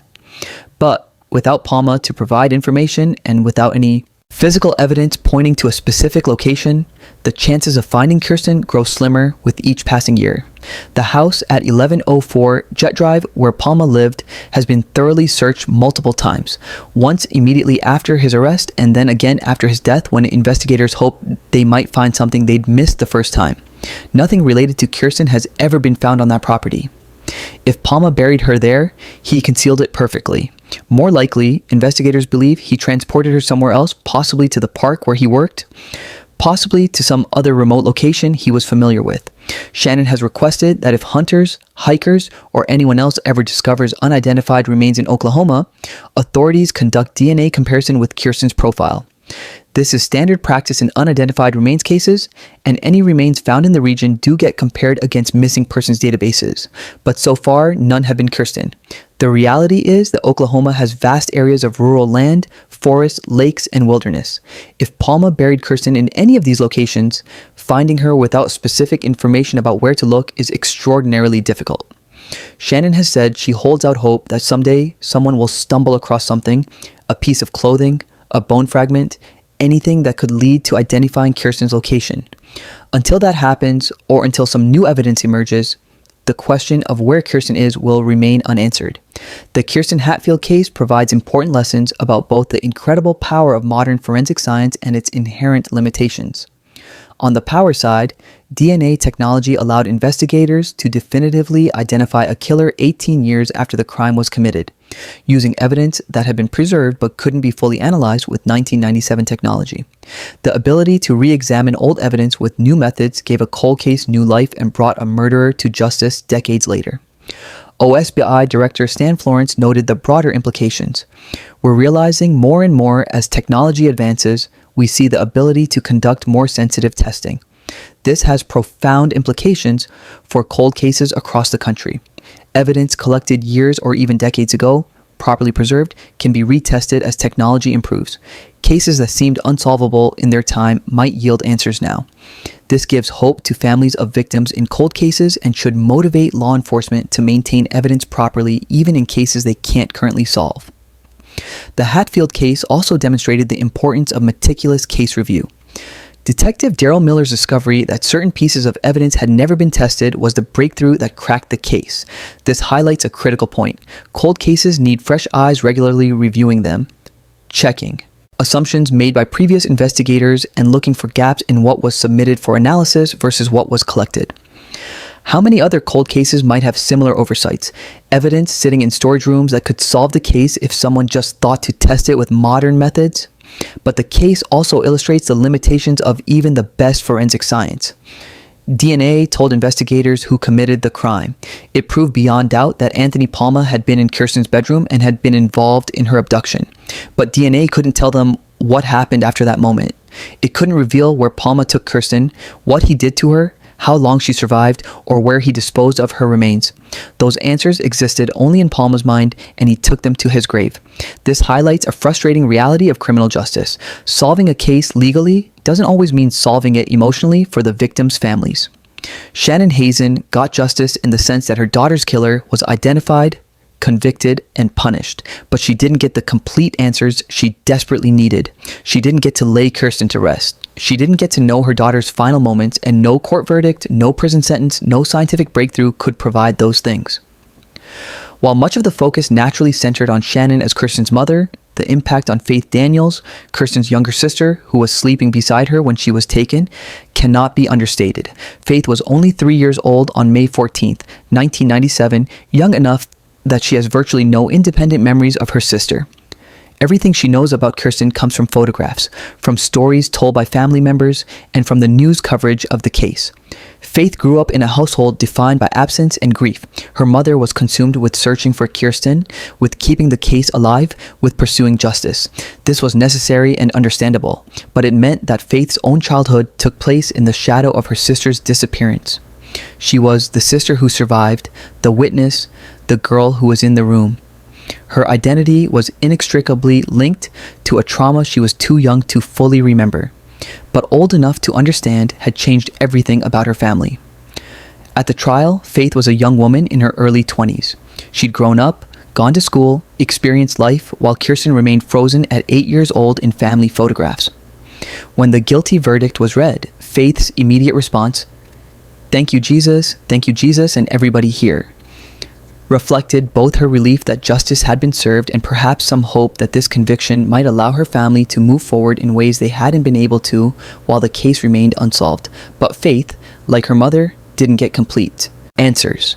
She will never know what her relationship with her sister might have been like if Kirsten had lived. She'll never know if they would have been close as adults, if they would have supported each other through life's challenges, if she would have been an aunt to Kirsten's children. All of that potential was erased on a night she was too young to fully remember. The Kirsten Hatfield case had a profound impact on Midwest City and the broader Oklahoma City metro area. Before May 1997, this was a community where people felt safe, where children played outside unsupervised, where neighbors trusted each other.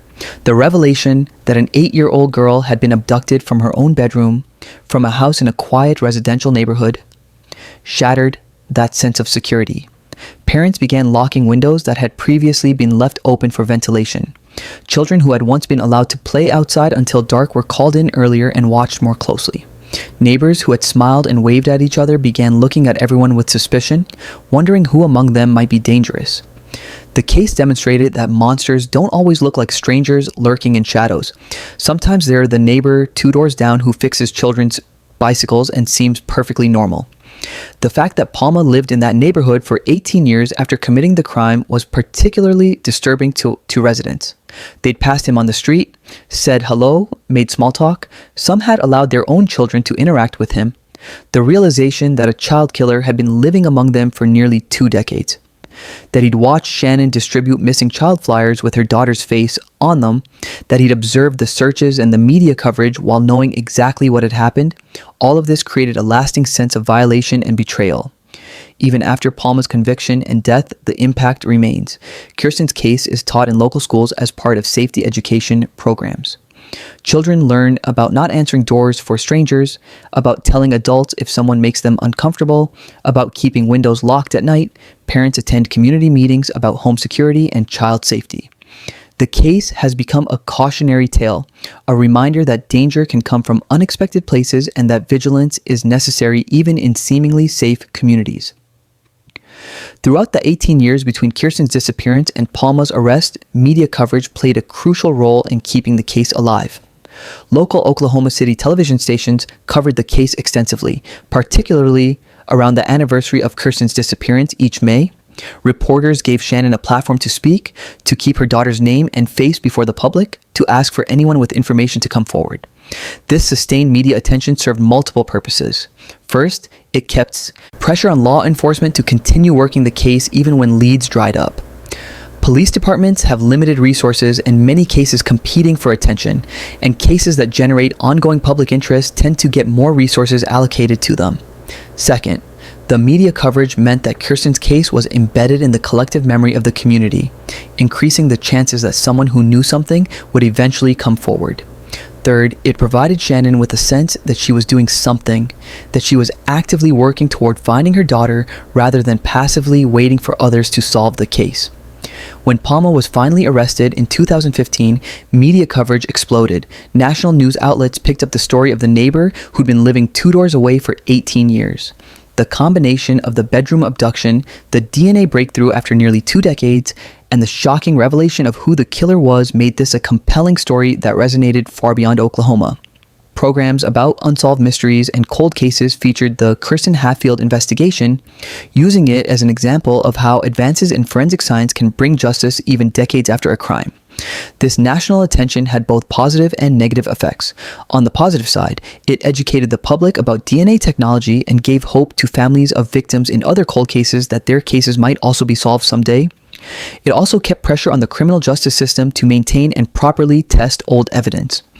On the negative side, the intense media scrutiny during the trial was difficult for Shannon and Faith, forcing them to relive their trauma in a very public way and making it impossible to process their grief privately.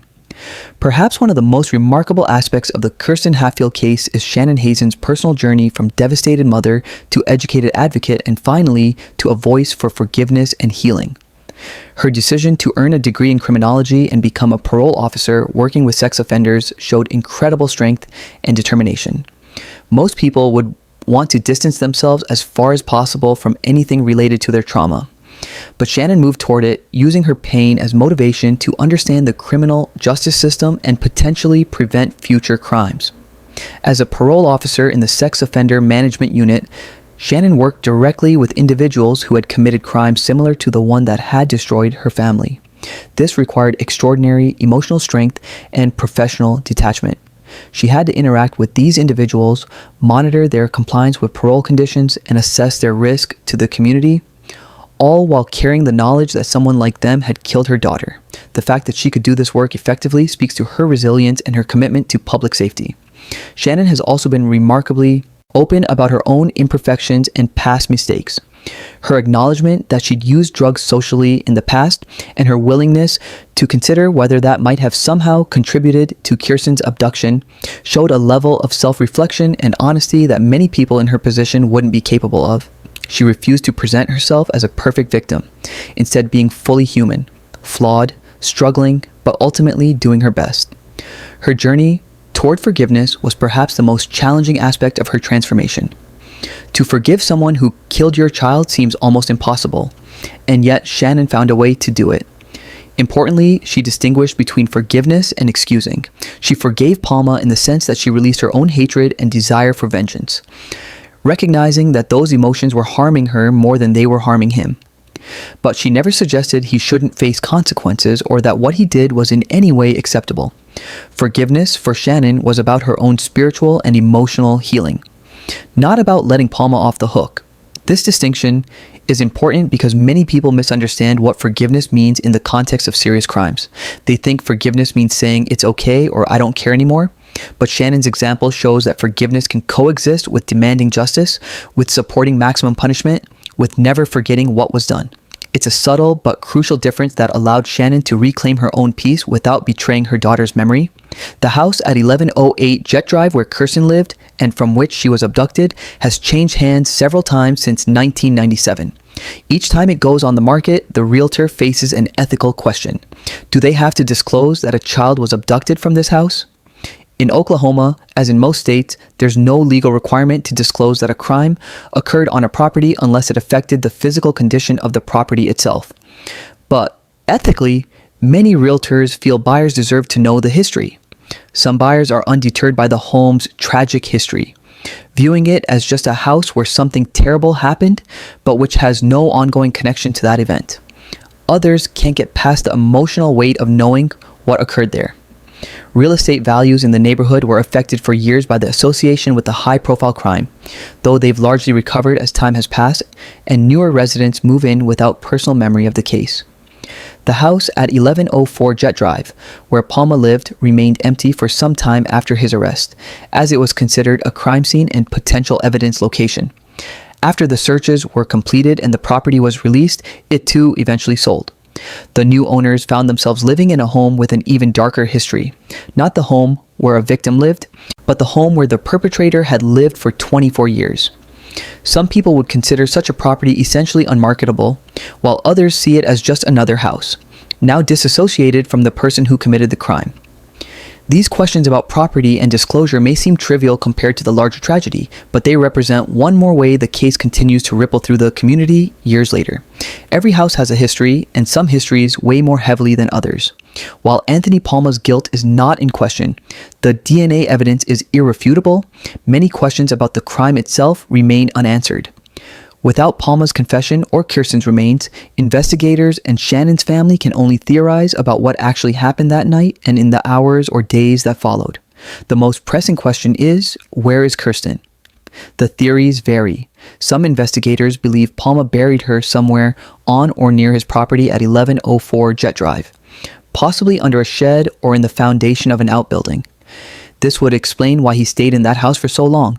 Moving would risk the remains being discovered. But extensive searches of that property found nothing, so if she's there, Palma concealed her incredibly well. Another theory holds that Palma, who worked at Lake Thunderbird State Park, disposed of Kirsten's body somewhere in that vast recreational area. The park covers thousands of acres with wooded areas, water access, and remote locations where remains could be hidden. Palma would have been familiar with the park's layout and would have known which areas were rarely visited by the public. Shannon's request that this area be searched stems from this theory, but without specific information about where to look, searching the entire park is impractical. A third possibility is that Palma transported Kirsten much farther away, perhaps to another county or even another state, disposing of her remains in a location with no connection to him whatsoever. This would make her recovery nearly impossible without Palma's cooperation. If he was calculated enough to commit this crime and then live 2 doors away from it for 18 years without raising suspicion, he may have been calculated enough to ensure her remains would never be found. Questions also remain about the crime itself. Did Palma plan this in advance, or was it opportunistic? Had he been watching the Hatfield house, learning the family's routines, waiting for the right moment? Or did something happen that night that prompted him to act on impulse? The presence of his blood on both the windowsill and Kirsten's underwear suggests he may have cut himself during the abduction, perhaps on the window frame or fence. Did this injury affect his ability to complete the crime as planned? Did it leave evidence somewhere else that hasn't been found? The timeline is also uncertain. The tracking dogs lost Kirsten's scent at Adair Boulevard, 3 blocks from her home, suggesting she was put into a vehicle there. But whose vehicle? Did Palma own a car in 1997, or did he use someone else's? If he used his own vehicle, did he later dispose of it to eliminate potential evidence? These logistical questions remain unanswered. Perhaps the most haunting question is one that can never be answered. What were Kirsten's final hours like? How long did she survive after being taken? Was her death quick, or did she suffer? These are questions Shannon has had to live with for 28 years. Questions that torment any parent of a murdered child. The not knowing is, in many ways, worse than the worst truth imaginable, because the imagination fills in the gaps with every horrible possibility. The Kirsten Hatfield case falls into the category of stranger abduction of a child. Statistically, the rarest type of child abduction, but also the most dangerous. According to the National Center for Missing and Exploited Children, the vast majority of children reported missing are runaways or victims of family abductions in custody disputes. Stranger abductions represent a very small percentage of total missing children cases, but they receive disproportionate media attention because they're so terrifying to parents. Of the stranger abduction cases that do occur, statistics show that most children who are killed by their abductors are killed within the first 3 hours. This makes the initial response absolutely critical. The first 24 hours are crucial for recovery efforts, which is why Amber Alerts and immediate large-scale searches are standard protocol now. In Kirsten's case, police responded quickly and took the case seriously from the start, but without any clear direction to search, their efforts couldn't prevent the tragic outcome. The case also illustrates the danger of predators who live in close proximity to their victims. Palma wasn't a stranger who randomly targeted a house while driving through the neighborhood. He lived 2 doors away. He would have seen Kirsten playing outside, would have known which house she lived in, might have even observed the family's routines over the 6 years he'd been their neighbor before he attacked. This proximity gave him advantages a true stranger wouldn't have had. Familiarity with the property layout, knowledge of the neighborhood, the ability to approach and retreat without drawing attention. For parents, the Kirsten Hatfield case serves as a reminder that teaching stranger danger isn't enough. Children need to understand that danger can come from people who seem familiar, people who live nearby, people who seem friendly and normal. They need to know that anyone who tries to take them from their home or ask them to keep secrets is a threat, regardless of whether they've seen that person before. The case also highlights the importance of home security. The unlocked window was Palma's point of entry. While no parent can maintain fortress-level security in their home, and while blaming Shannon for not having the window locked is both unfair and unhelpful, the reality is that locked windows and doors do create barriers that some predators won't overcome. Modern technology offers options that didn't exist in 1997.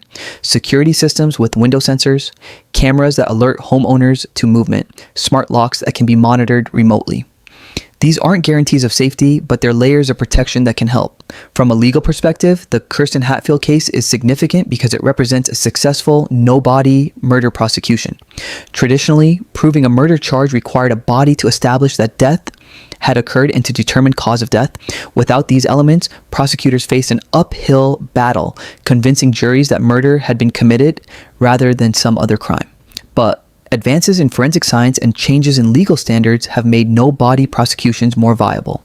In Palma's case, the prosecution successfully argued that the totality of circumstances, the blood evidence, the 20 years without any contact, the defendant's history, the nature of the abduction, all pointed to murder being the only reasonable conclusion.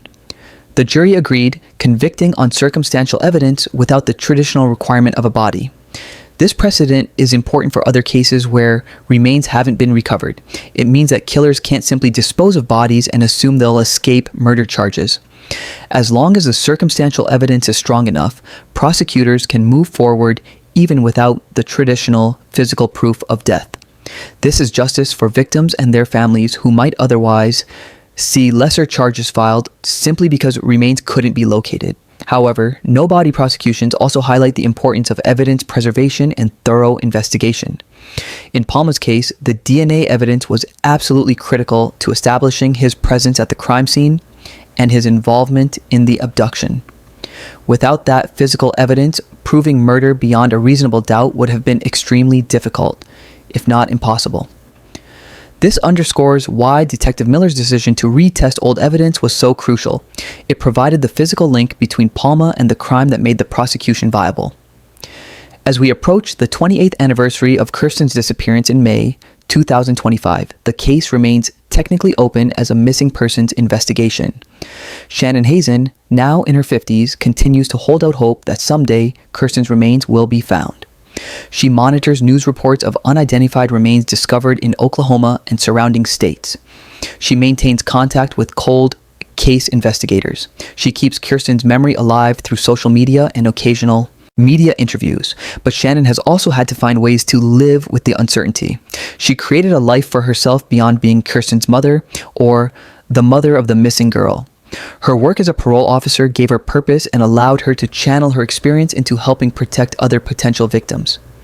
Her faith provided comfort and a framework for processing her grief. Her relationship with Faith, her surviving daughter, gave her reason to keep moving forward. She remarried and built a family life that honors Kirsten's memory while also existing in the present. Chief Brandon Klabas, who was a young officer responding to the original call in 1997 and later became police chief, has said the case still haunts everyone who worked on it. Everybody that was there that day that has worked on this case responded to the scene. It still haunts all of us because we want to know what happened to Kirsten Hatfield. For law enforcement, the conviction of Palma was a professional success but an emotional incomplete. They solved who committed the crime but couldn't answer the family's most important question. The reality is that unless someone stumbles across Kirsten's remains by accident, or unless some new evidence emerges that points to a specific search location, she likely will never be found. Palma took that information to his grave, and without him, investigators have no map to follow. This is the painful truth that Shannon and Faith have had to accept. They may never have the closure of a burial, never have a grave to visit, never have that final chapter written. But in another sense, Kirsten's story does have an ending. Her killer was identified through DNA evidence that waited 18 years for technology to catch up with justice. He was prosecuted, convicted, and sentenced to die in prison. He did die in prison, violently, killed by another inmate. While this doesn't bring Kirsten back, while it doesn't answer all questions, it is a form of resolution. The case was solved. Justice was served, even if it was imperfect justice. The Kirsten Hatfield case encompasses so many elements of modern true crime. The horror of a child taken from her own bedroom, the frustration of a cold case that seemed unsolvable, the triumph of forensic science providing answers years later, the community impact of a high-profile crime, the resilience of a mother who refused to give up, and the ultimate tragedy of questions that remain unanswered even after the legal case is closed. Shannon Hazen summarized the complexity of her journey in a statement that captures both acceptance and ongoing hope. God's love and forgiveness got us to Anthony Palma's arrest. It got us through Anthony Palma's arrest. It got us through the trial, and I anticipate it will get through whatever is next. This faith, this resilience, this determination to keep moving forward while honoring the past, this is what has allowed Shannon to survive an experience that would have destroyed many people. For Faith Daniels, the case represents her entire life experience. She's never known a version of herself that wasn't defined by being Kirsten's sister, by being the girl who was sleeping next to her when she was taken. But she's also found ways to create her own identity, her own life beyond that shadow. Her relief at the verdict, her gratitude that justice was served, showed that she understood the importance of what had been achieved even while recognizing that it couldn't restore what was lost. For the community of Midwest City, the case is a permanent part of local history, a reminder that evil can exist anywhere, that vigilance is necessary even in safe neighborhoods, and that justice, while sometimes delayed, can eventually prevail. The fact that it took 18 years and a detective's decision to re-examine old evidence is both frustrating and encouraging. Frustrating because it means Palma walked free for nearly 2 decades when evidence existed that could have identified him. Encouraging because it shows that cold cases can be solved, that families shouldn't give up hope, and that advances in science can bring answers that seemed impossible before. The Kirsten Hatfield case will likely be studied for years to come as an example of successful cold case investigation, of the power of DNA evidence, and of the importance of evidence preservation. It will be taught in criminology classes and law enforcement training programs. It will be featured in documentaries and true crime podcasts. And through all of this, Kirsten herself, the 8-year-old girl who loved her family, who helped her mother with her younger sister, who was known affectionately as Curdle Birdle, will be remembered not just as a victim, but as a person whose life mattered and whose case made a difference. The investigation into the abduction and murder of Kirsten Renee Hatfield demonstrates both the incredible progress of forensic science and its inherent limitations. DNA technology that didn't exist in useful form when Kirsten was taken in 1997 eventually identified her killer with mathematical certainty, proving that evidence properly preserved can yield answers across decades. Detective Daryl Miller's methodical review uncovered a critical oversight: untested evidence sitting in storage for 18 years, and his decision to resubmit everything for modern analysis cracked the case wide open. Anthony Joseph Palma's conviction stands as proof that justice can be achieved even in cases that seem hopelessly cold. The 1 in 293 sextillion certainty of the DNA match removed all doubt about who committed this crime. The jury's swift deliberation, just 1 hour and 15 minutes, reflected how overwhelming the evidence was. The life sentence without parole ensured Palma would never walk free again. But solving the Stourier legal case didn't solve the human case. Shannon Hazen still doesn't know where her daughter is. She still can't visit a grave, can't lay flowers, can't have the physical closure that comes from a proper burial. The questions about Kirsten's final hours, about what she experienced, about whether she suffered, these questions have no answers and never will. Palma took these secrets to his grave when he was killed in prison in 2019, robbing Shannon of her last opportunity to learn the whole truth. 28 years after that terrible night in May 1997, Kirsten Hatfield remains missing but not forgotten. Her case remains open as a missing persons investigation. Her mother continues to hope that someday, somehow, Kirsten will be found and brought home. And investigators continue to say that if credible leads emerge, they will pursue them, though they acknowledge having nothing specific to indicate where Kirsten's body might be located. This is the bittersweet reality of cold case resolution. Sometimes you get answers, sometimes you get justice, but sometimes you don't get closure. The Kirsten Hatfield case gave Shannon Hazen answers about who killed her daughter and justice in the form of his conviction and imprisonment. But it couldn't give her closure, couldn't bring Kirsten home, couldn't answer every question. And in that incompleteness lies a truth about many solved cold cases. Legal resolution doesn't always equal emotional healing. Yet Shannon Hazen's remarkable journey from devastated mother to educated advocate to voice for forgiveness shows that healing can occur even without complete closure. Her strength, her faith, and her determination to find meaning in tragedy have inspired countless others facing similar losses. She transformed her pain into purpose, her grief into advocacy, and her desire for vengeance into a capacity for forgiveness that few could achieve. Kirsten Hatfield's story is ultimately about more than DNA evidence and cold case investigation techniques. It's about a mother's love that wouldn't quit, a community that rallied around a grieving family, investigators who refused to abandon a case even when leads dried up, and the slow but persistent march of justice, even against seemingly insurmountable odds. It's about the 8-year-old girl who deserved to grow up, to have a future, to be more than a cautionary tale, and about everyone who worked to make sure she was remembered and her killer was held accountable. As Shannon Hazen said, describing how she wants her daughter to be remembered, how I think she should be seen as just this beautiful soul who lives on. Kirsten does live on, in her mother's continuing advocacy, in her sister's memory, in the lessons learned from her case, and in the determination of everyone involved to never give up seeking truth and justice no matter how long it takes. To fully appreciate the significance of the DNA evidence in the Kirsten Hatfield case, we need to understand just how dramatically forensic DNA technology has evolved over the past 3 decades. In 1997, when Kirsten was taken, DNA profiling had been used in criminal cases for about a decade, but the techniques were far more limited than what we have today. The amount of biological material needed for testing was larger, the analysis took longer, and the ability to extract profiles from degraded or mixed samples was far more limited. When OSBI analysts tested the blood samples from Kirsten's windowsill and underwear in 1997, they could determine that genetic profiles existed and that they showed specific genetic profiles that were similar in nature, but they couldn't definitively match them or generate a complete enough profile to search databases effectively. The technology simply wasn't sensitive enough. This kind of result, promising but inconclusive, was common in that era and represents one of the great frustrations of late 90s forensic science. Investigators knew they had evidence, but they couldn't fully utilize it. Fast forward to 2015 when Detective Miller had the same samples retested. The intervening years had brought revolutionary advances in DNA technology. Polymerase chain reaction techniques had become more sophisticated, allowing for amplification of much smaller amounts of DNA.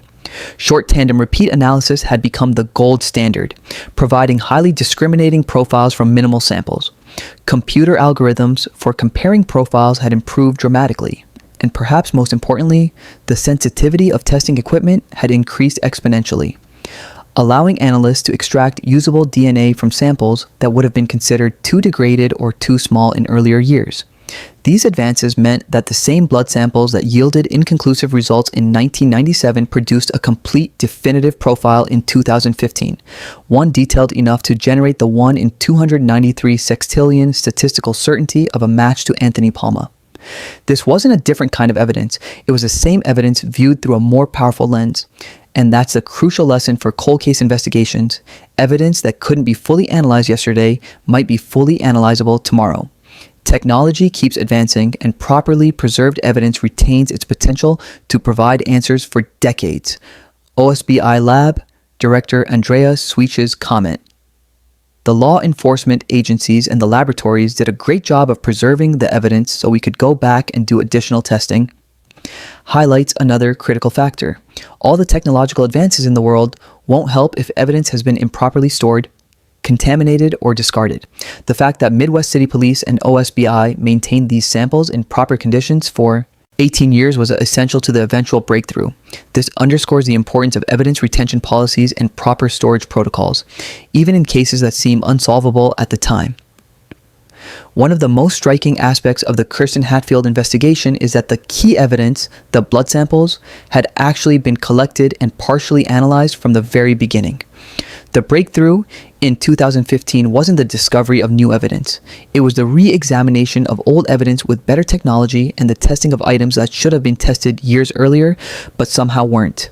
Detective Miller's discovery that cigarette butts, a syringe, a beer bottle, and other items collected from the scene had never been submitted for DNA analysis represents a significant oversight in the original investigation. We can speculate about why this happened. Perhaps in 1997, with the blood samples available, investigators prioritized those and planned to test other items only if the blood didn't yield results. When the blood testing came back inconclusive, perhaps they moved on to other investigative avenues and these items were simply overlooked. Or perhaps there were resource constraints. DNA testing was expensive in that era, and departments had to make choices about what to test and what to hold in reserve. Whatever the reason, the fact remains that potentially crucial evidence sat untested for 18 years. This could have been catastrophic for the case. If the blood samples had degraded beyond usefulness, if they'd been lost or contaminated, those cigarette butts might have been the only remaining source of the killer's DNA. The fact that they were preserved meant there was a backup source of evidence, but it's sobering to consider how close the case came to remaining permanently unsolved due to this oversight. The lesson for law enforcement is clear. Evidence collection and testing protocols need to include redundancy and comprehensive analysis. In the modern era, with DNA testing capabilities so advanced and databases so extensive, there's little excuse for leaving biological evidence untested. The cost of testing has decreased dramatically, and the potential value, as demonstrated by this case, is enormous. Every item collected from a crime scene that might contain DNA should be tested, not just the most obvious ones. This case has likely influenced policy in many jurisdictions. How many police departments reviewed their evidence retention and testing procedures after learning that the Hatfield case was solved through retesting of old evidence? How many cold case units were formed or expanded based on the recognition that unsolved cases from decades past might be solvable now? The ripple effects of this single case extend far beyond Midwest City, Oklahoma, when OSBI analysts generated a complete DNA profile from the crime scene blood in 2015. Their first step was to submit it to CODIS, the combined DNA index system maintained by the FBI. CODIS is a national database that contains DNA profiles from multiple sources: convicted offenders, arrestees in states that allow such collection, crime scene evidence, and missing persons. The power of CODIS lies in its scope: millions of profiles that can be searched and compared automatically. When the unknown profile from the Hatfield case was submitted to CODIS, it came back with no match. This meant that whoever left that blood at the scene either had never been convicted of a felony requiring DNA submission, had committed all their crimes before DNA collection became standard, or had committed crimes in jurisdictions that didn't collect DNA. This no-match result was disappointing but not uncommon. CODIS is powerful, but it's not omniscient. It only contains profiles that have been submitted to it. This is where Detective Miller's decision to collect DNA samples from everyone who'd been interviewed as a person of interest during the investigation became crucial.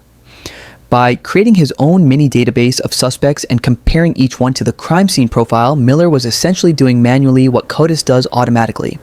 And this approach worked. When Palma's voluntarily provided DNA sample was compared to the crime scene profile, the match was immediate and definitive. The fact that Palma's DNA wasn't in CODIS tells us something about his criminal history. His 1982 conviction for assaulting his landlord predated widespread DNA collection programs. By the time such programs became standard, Palma had completed his sentence and was no longer in the system. If Oklahoma had had a law requiring DNA samples from all convicted felons, regardless of when the conviction occurred, Palma's profile would have been in the database and the match would have been made automatically as soon as the crime scene profile was uploaded. This highlights an ongoing debate in criminal justice. How far should DNA collection go? Should it be limited to serious violent felonies, or should all felonies trigger collection? Should arrestees be included even before conviction? What about expungement of DNA profiles if charges are dropped or convictions overturned? These are complex questions involving privacy rights, constitutional protections, and practical considerations of database size and accuracy. The Hatfield case provides a powerful argument for broader DNA collection.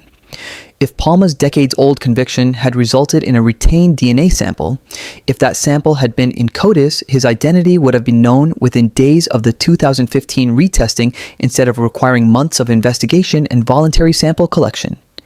An additional 18 years might not have passed with Palma free. Of course, this must be balanced against privacy concerns and the potential for misuse of genetic information, but the case demonstrates the concrete public safety benefits of comprehensive DNA databases. One of the most psychologically disturbing aspects of the Kirsten Hatfield case is that Anthony Palma lived 2 doors away from his crime scene for 18 years after committing it. This behavior, a killer remaining in close proximity to the crime, is actually not as unusual as one might think.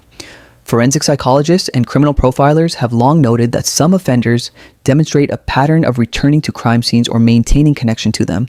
The motivations for this behavior vary. Some offenders return to relive the excitement of the crime, feeding a psychological need to revisit the experience. Others return to monitor the investigation to see if they've left evidence that might be discovered. Still others, and this might include Palma, stay because moving would be suspicious or because they've hidden evidence at or near the scene and need to ensure it remains undiscovered. Detective Miller's arrest affidavit specifically theorized that Palma has been motivated to stay in the same home to conceal evidence of the crime and/or the location of Kirsten's body. This is a chilling but logical explanation. If Palma buried Kirsten somewhere on his property or nearby, he couldn't move without risking that new owners would discover the remains during renovations, or that investigators would search the property more thoroughly once he no longer controlled access to it. By staying, he maintained control over that evidence. This theory is supported by the fact that Palma lived in the house from 1991 until his arrest in 2015, 24 years total, and specifically 18 years after committing a crime that must have been the most significant event of his criminal life. People move for many reasons: job changes, family situations, financial opportunities. The fact that Palma never moved, despite living literally 2 doors from a crime scene that remained under periodic investigation, suggests a strong motivation to stay. The most logical motivation is that leaving would increase his risk of discovery. The broader lesson for investigators is that in cases where crimes occur in residential settings and the perpetrator is believed to be local, paying attention to who doesn't move can be as important as paying attention to who does. Palma wasn't particularly memorable or suspicious in his behavior. He kept to himself, maintained his job, didn't draw attention. But the fact that he stayed in that specific house for so long might have been a red flag if investigators had thought to analyze it that way. As we learned during the trial, Anthony Palma had a history of alleged sexual violence that predated the Kirsten Hatfield case by nearly 2 decades. In 1979 or 1980, he allegedly molested an 8-year-old girl through a bedroom window. In 1998, a 17-year-old roommate accused him of drugging and raping her. Neither of these incidents resulted in criminal charges being filed, either due to insufficient evidence or other factors.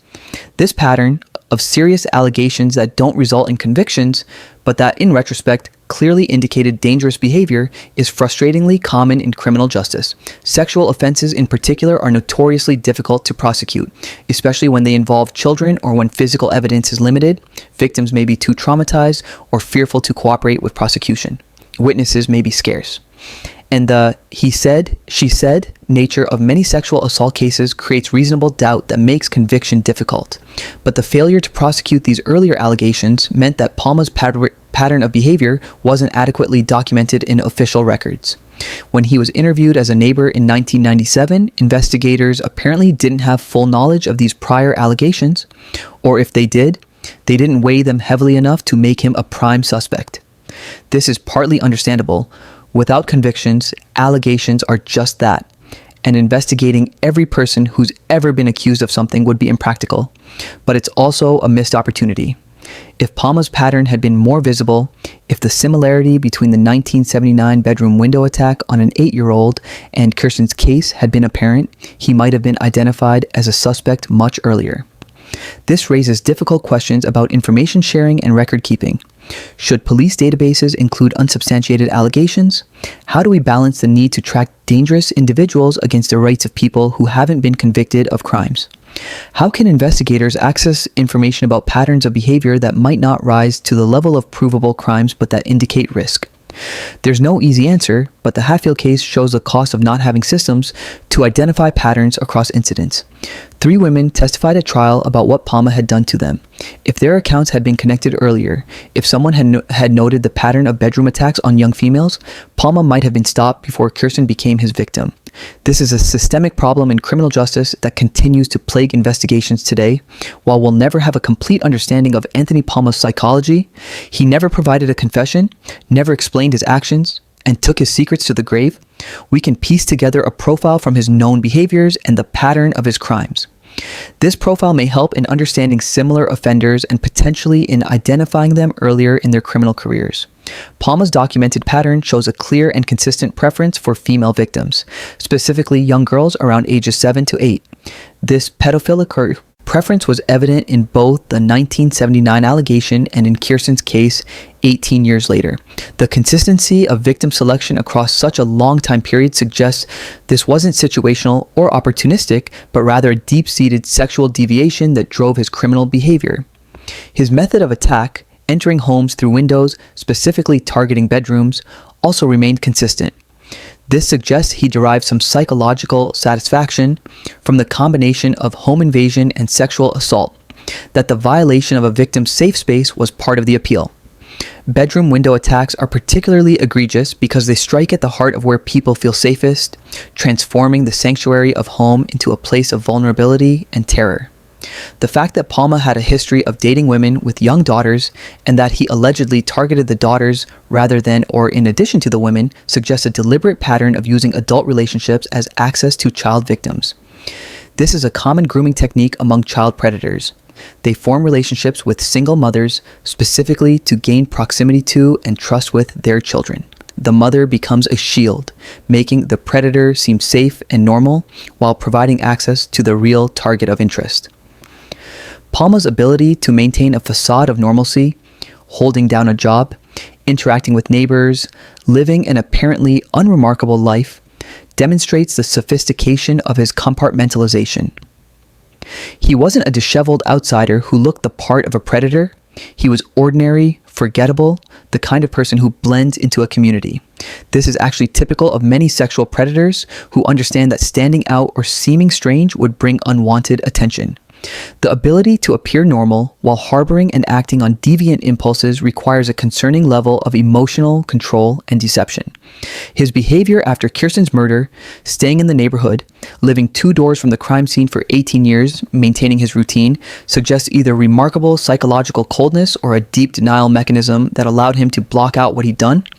Most people couldn't live that close to such a terrible act they'd committed without the psychological weight becoming unbearable, but Palma apparently managed it, year after year, watching Shannon Hazen distribute flyers, seeing news coverage, observing search parties, all while knowing exactly what had happened. His suicide attempt in jail shortly after his arrest could indicate several things psychologically. It might represent guilt and shame finally overwhelming his defenses once he was caught and could no longer maintain his denial. It might represent fear of what prison would be like for a convicted child killer, or it might simply have been a practical calculation that death was preferable to life in prison. Without speaking to him, we can't know, but the fact that he recovered and then lived for several more years in prison suggests the suicide attempt may have been impulsive rather than reflecting a sustained death wish.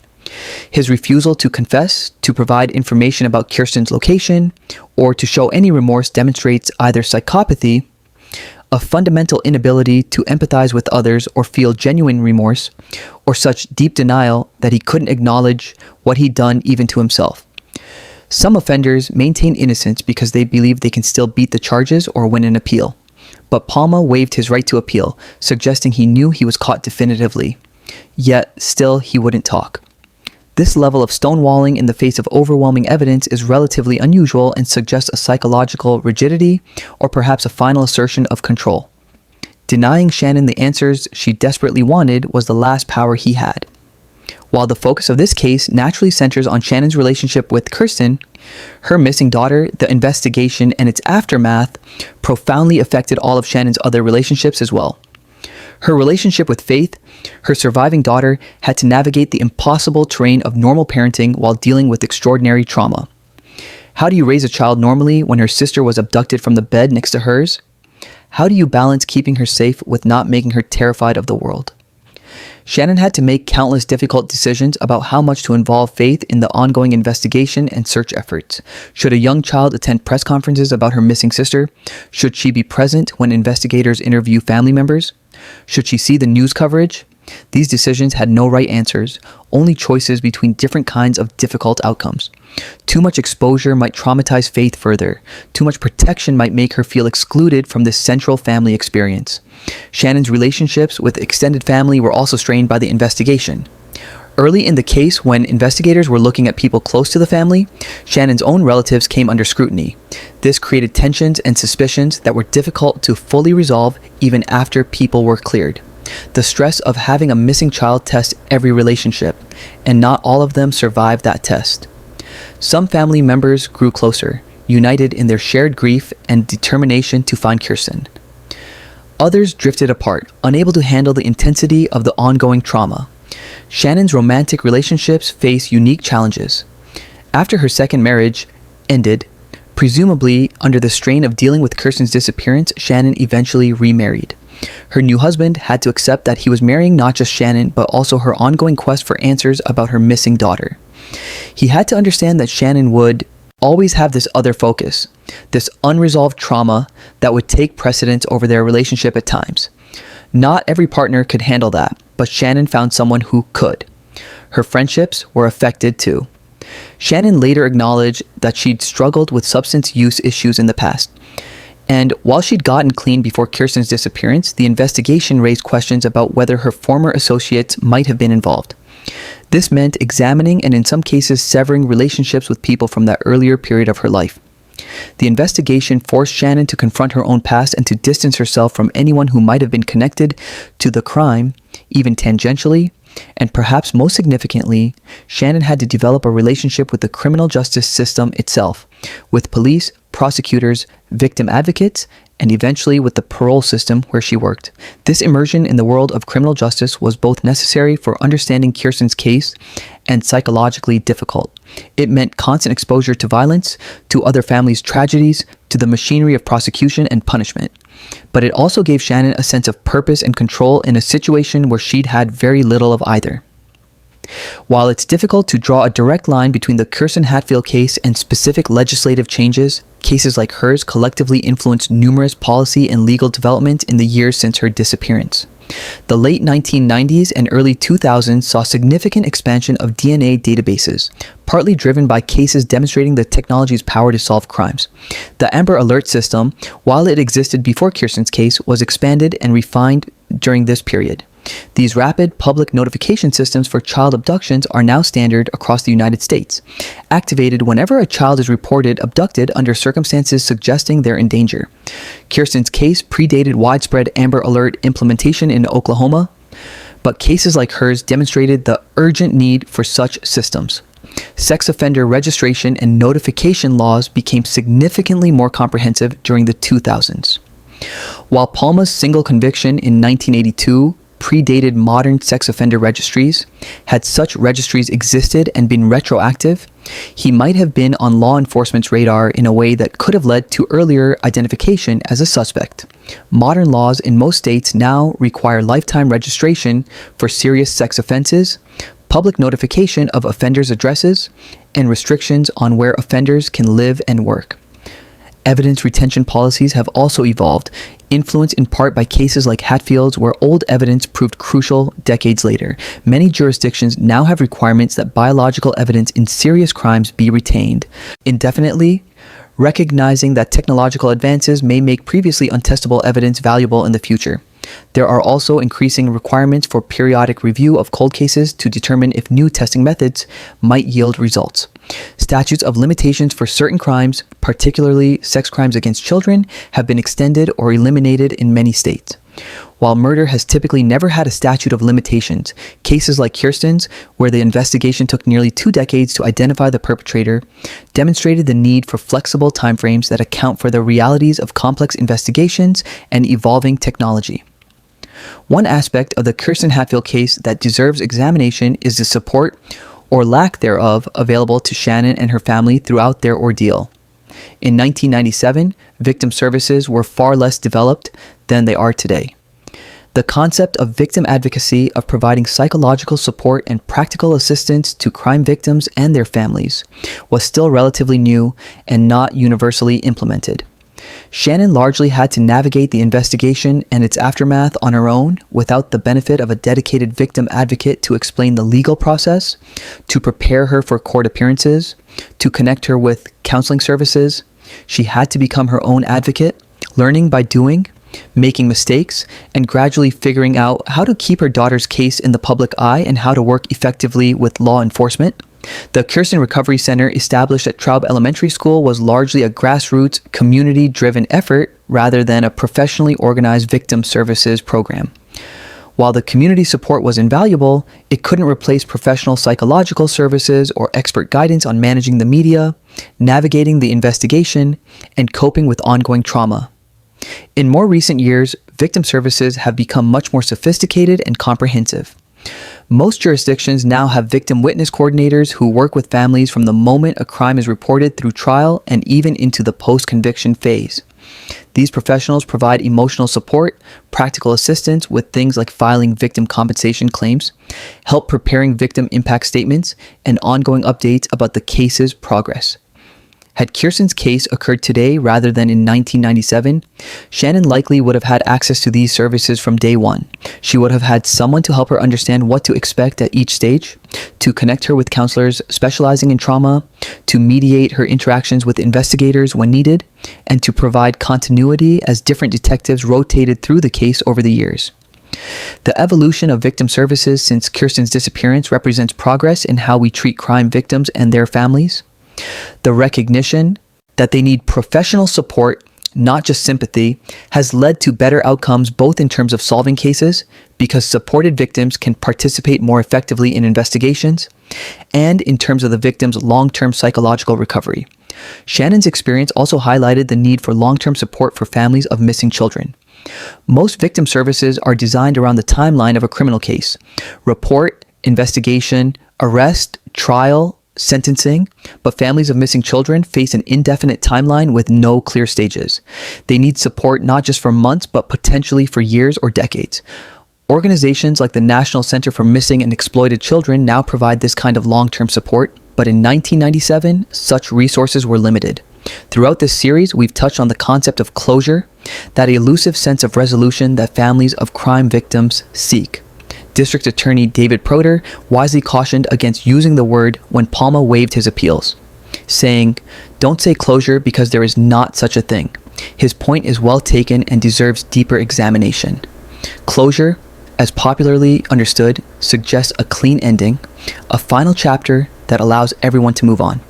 But the reality of violent crime, particularly murder, is that there's never really closure in that sense. The victim is still dead. The family still grieves. The trauma still affects daily life.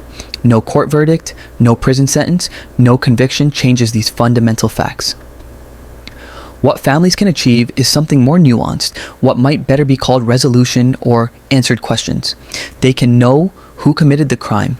They can see that person held accountable. They can understand, at least partially, what happened. They can have their day in court to confront the person who harmed their loved one. These things matter tremendously and do provide a sense of justice being served, but they don't erase the loss or end the grief. In Shannon's case, she got some forms of resolution, but not others. She got the answer to who killed Kirsten, Anthony Palma. She got to see him convicted and sentenced to die in prison. She got the satisfaction of knowing the investigation eventually succeeded despite years of frustration. These are significant achievements and represent a form of justice that many families of murder victims never receive. But Shannon didn't get other things that matter just as much or more. She didn't get Kirsten's body back. She didn't get to bury her daughter properly. She didn't get answers about Kirsten's final hours or whether she suffered. She didn't get the opportunity to confront Palma in court. He never testified, never made a statement, never gave her the chance to speak directly to him about what he'd taken from her, and she didn't get a confession or expression of remorse that might have helped her make sense of why this happened. This incomplete resolution is actually typical of many criminal cases, even solved ones. The legal system can determine guilt and assign punishment, but it can't compel a defendant to provide emotional satisfaction to victims. It can't make someone show remorse they don't feel. It can't recover evidence that's been destroyed or hidden. The courtroom provides one kind of justice, legal accountability, but it can't provide other kinds that families need, like emotional closure or spiritual peace. Shannon's journey toward forgiveness represents a recognition of this reality. She couldn't wait for Palma to give her closure, because he never would. She couldn't base her peace on him showing remorse, because he never would. She had to find her own path to healing that didn't depend on anything he did or didn't do. This is a powerful lesson for other families facing similar situations. Closure, to the extent it exists at all, has to come from within. It can't be granted by the perpetrator or by the legal system. It's something each person has to construct for themselves from whatever pieces of resolution they're able to obtain. 28 years after Kirsten's disappearance, the question of where her remains are located continues to haunt everyone involved in the case. Let's examine the most likely scenarios based on what's known about Palma's movements, his work locations, and the investigative efforts that have already been conducted. The immediate area around 1104 Jet Drive, Palma's home, has been searched multiple times with increasingly sophisticated equipment. Ground-penetrating radar, cadaver dogs, and physical excavation have all been employed. The house itself, including under the foundation and any outbuildings, has been examined. The yard has been dug up. Nothing has been found. This doesn't definitively rule out that Kirsten is somewhere on that property. Burial sites can be remarkably difficult to locate, especially if the person who created them knew what they were doing, but it does make it seem less likely. The alley behind the house and the surrounding neighborhood have also been searched, though less intensively. The tracking dogs lost Kirsten's scent at Adair Boulevard, 3 blocks south, suggesting she was placed in a vehicle there. This means her final resting place is almost certainly not within the immediate few block radius of her home, unless Palma drove her away and then brought her back later, which seems unlikely. Lake Thunderbird State Park, where Palma worked from 2001 until his arrest, is Shannon's primary theory about the disposal site. The park covers thousands of acres and includes a large reservoir itself, wooded areas, camping sites, and extensive undeveloped land. Palma would have known the park intimately after working there for 14 years. He would have known which areas were rarely visited, where the terrain might conceal a burial site, how to access remote locations without being observed. The problem with searching Lake Thunderbird is the sheer size of the area. Without specific information about where to look, it would require resources beyond what most police departments can dedicate to a single case. Dragging the entire lake is impractical. Searching every acre of wooded land is similarly impractical. Shannon's request that this area be searched is completely reasonable from an emotional standpoint, but from a practical resource allocation standpoint, investigators need more specific information to justify such an extensive search. Another possibility is that Palma disposed of Kirsten's remains somewhere along his commute route or in an area he was familiar with from his earlier work at the state capitol or from his personal life. Oklahoma has numerous rural areas, abandoned properties, wooded sections, and waterways where remains could be concealed with little chance of discovery. Without knowing which of these countless locations Palma chose, finding Kirsten is largely a matter of luck. Someone hiking in the right remote area, construction or development uncovering something, erosion, exposing a burial site. There's also the possibility that Palma disposed of remains in such a way that they would be virtually impossible to recover. Depending on what he did in the hours and days after the abduction, he might have used methods that ensured the remains would never be found intact. This is a disturbing thought, but one that investigators have to consider.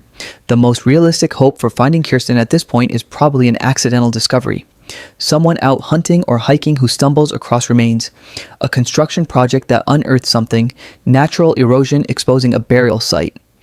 These discoveries happen periodically, and when they do, DNA comparison with missing persons databases sometimes provides identifications years or decades after death. Shannon's request that all unidentified remains found in Oklahoma be compared to Kirsten's profile is standard practice, but it's a passive approach that depends on luck rather than active investigation. Shannon Hazen's experience navigating 20 years of uncertainty before finally getting answers provides valuable lessons for other families facing similar situations. While every case is unique, certain principles emerge from her journey that may help others. First, never give up advocating for your loved one. Shannon's persistent media appearances, her distribution of flyers, her refusal to let Kirsten be forgotten, all of this kept pressure on investigators and kept the case in public awareness. Cold cases that fade from public view tend to get less investigative attention than those that remain visible. Families have to walk a delicate line between being persistent and being perceived as difficult or demanding, but advocacy is essential. Second, educate yourself about the investigative and legal process. Shannon's decision to earn a criminology degree and become a parole officer gave her insider knowledge that most families of victims don't have. This knowledge allowed her to understand what investigators were doing, why certain approaches were taken, what the realistic chances were of various outcomes. Not every family needs to go to this extreme, but understanding the basics of how investigations work, what DNA evidence can and can't do, what the legal process involves, all of this helps families set realistic expectations and ask informed questions. Third, build a support network.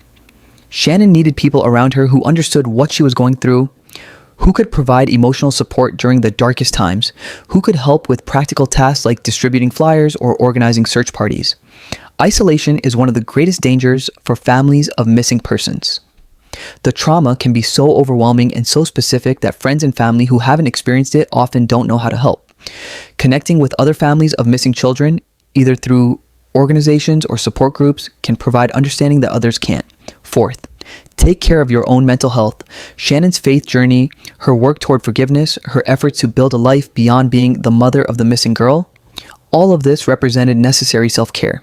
Families of missing persons often feel guilty about experiencing joy or moving forward with their lives, as if doing so would mean giving up or forgetting. But the reality is that taking care of your own mental health, allowing yourself to experience happiness, building a life that has meaning beyond the tragedy, these things don't dishonor the missing person. They're necessary for survival. Fifth, preserve everything. Shannon kept photographs, videos, Kirsten's belongings, documents from the investigation, everything she could. She created a comprehensive record of her daughter's life and the search for her. This preservation served multiple purposes. It kept Kirsten real and present, it provided materials for media coverage and age progression photographs, and it created a resource for investigators as new people came onto the case over the years. Digital technology now makes this kind of preservation easier than ever, and families should take advantage of it. Sixth, work with law enforcement, but also recognize its limitations. Shannon cooperated fully with investigators while also pushing them to do more, to try new approaches, to not give up. She understood that police were doing their best with limited resources, but also refused to accept that nothing more could be done. This balance is difficult to maintain. Being supportive without being passive, being persistent without being antagonistic, but it's important. Investigators need families' cooperation, but they also sometimes need families to push them toward approaches they might not have considered. Seventh, prepare for the long haul emotionally and practically. The immediate aftermath of a disappearance is crisis mode. Everyone's focused, resources flow toward the investigation, media attention is intense, but most cases aren't solved quickly, and families need to prepare for the possibility that this could last years or even decades. This means building sustainable routines, finding ways to function day to day despite the uncertainty, and recognizing that the intense crisis energy of the early days can't be maintained indefinitely. Eighth, consider the impact on other family members, especially children. Faith's experience of growing up as Kirsten's sister, living in the shadow of the case, couldn't be avoided entirely, but Shannon had to make countless decisions about how to help Faith have as normal a childhood as possible while also being honest about the family's reality. There's no perfect answer here, but being mindful of how the situation affects everyone in the family, not just the primary victim, is important. The ultimate question: could Kirsten's murder have been prevented? This is perhaps the most painful question to examine, but it's one that haunts everyone involved in the case. With the benefit of hindsight, knowing what we now know about Anthony Palma's history, were there opportunities to stop him before he killed Kirsten? Could anything have been done differently that might have saved her life? The most obvious potential intervention point was Palma's 1979 or 1980 alleged molestation of the 8-year-old girl. If charges had been filed and he'd been convicted, he would have been in prison or on probation or both during the critical years leading up to 1997. His access to potential victims would have been restricted. He might have been required to register as a sex offender, which would have made him a more obvious suspect when a child in his neighborhood was abducted. But charges weren't filed, and without more information about why, it's impossible to say whether this was a failing of the system or simply a situation where evidence was insufficient. His 1982 conviction for assaulting his landlord did result in prison time, but apparently not enough. He was released in 1986, giving him 11 years of freedom before he killed Kirsten. If sentencing had been longer, if parole had been denied or revoked, if post-release supervision had been more intensive, any of these might have made a difference. But at the time, with the information available to judges and parole boards, the sentence and release were presumably within normal parameters for that offense. The 1998 allegation that he drugged and raped his 17-year-old roommate is particularly frustrating because it occurred after Kirsten's murder. If charges had been filed and he'd been convicted, he would have gone to prison and his DNA would have been collected. When cold case investigators eventually got around to retesting the Hatfield evidence, they might have found a match in the database without needing to track Palma down for a voluntary sample. Of course, this wouldn't have saved Kirsten, but it might have led to justice coming sooner and might have prevented any subsequent crimes Palma may have committed. The original 1997 investigation itself presents some what-ifs. Palma was interviewed twice in the immediate aftermath of Kirsten's disappearance. His truck was seen at the scene. He was a neighbor with access and opportunity. If investigators had pushed harder, if they'd been more suspicious of him, if they'd somehow gotten a DNA sample from him then... But this is Monday morning quarterbacking. Investigators had limited resources, dozens of potential suspects, and no reason to focus on Palma over anyone else. The technology to use DNA effectively didn't fully exist yet, and without the probable cause that would later be provided by the DNA match, there was no legal basis to compel a sample from him. The 18-year gap between the crime and Palma's identification is primarily a function of technological limitations and the oversight of not testing all collected evidence.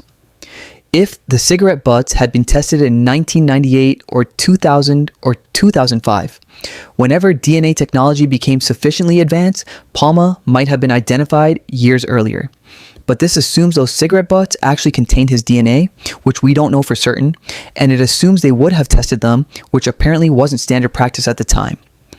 The uncomfortable truth is that preventing Kirsten's murder would have required either convicting Palma of his earlier alleged crimes, which apparently wasn't possible with available evidence, or imposing much longer sentences for the crimes he was convicted of, which would have been outside sentencing norms of that era, or identifying him immediately in 1997, which wasn't technologically feasible.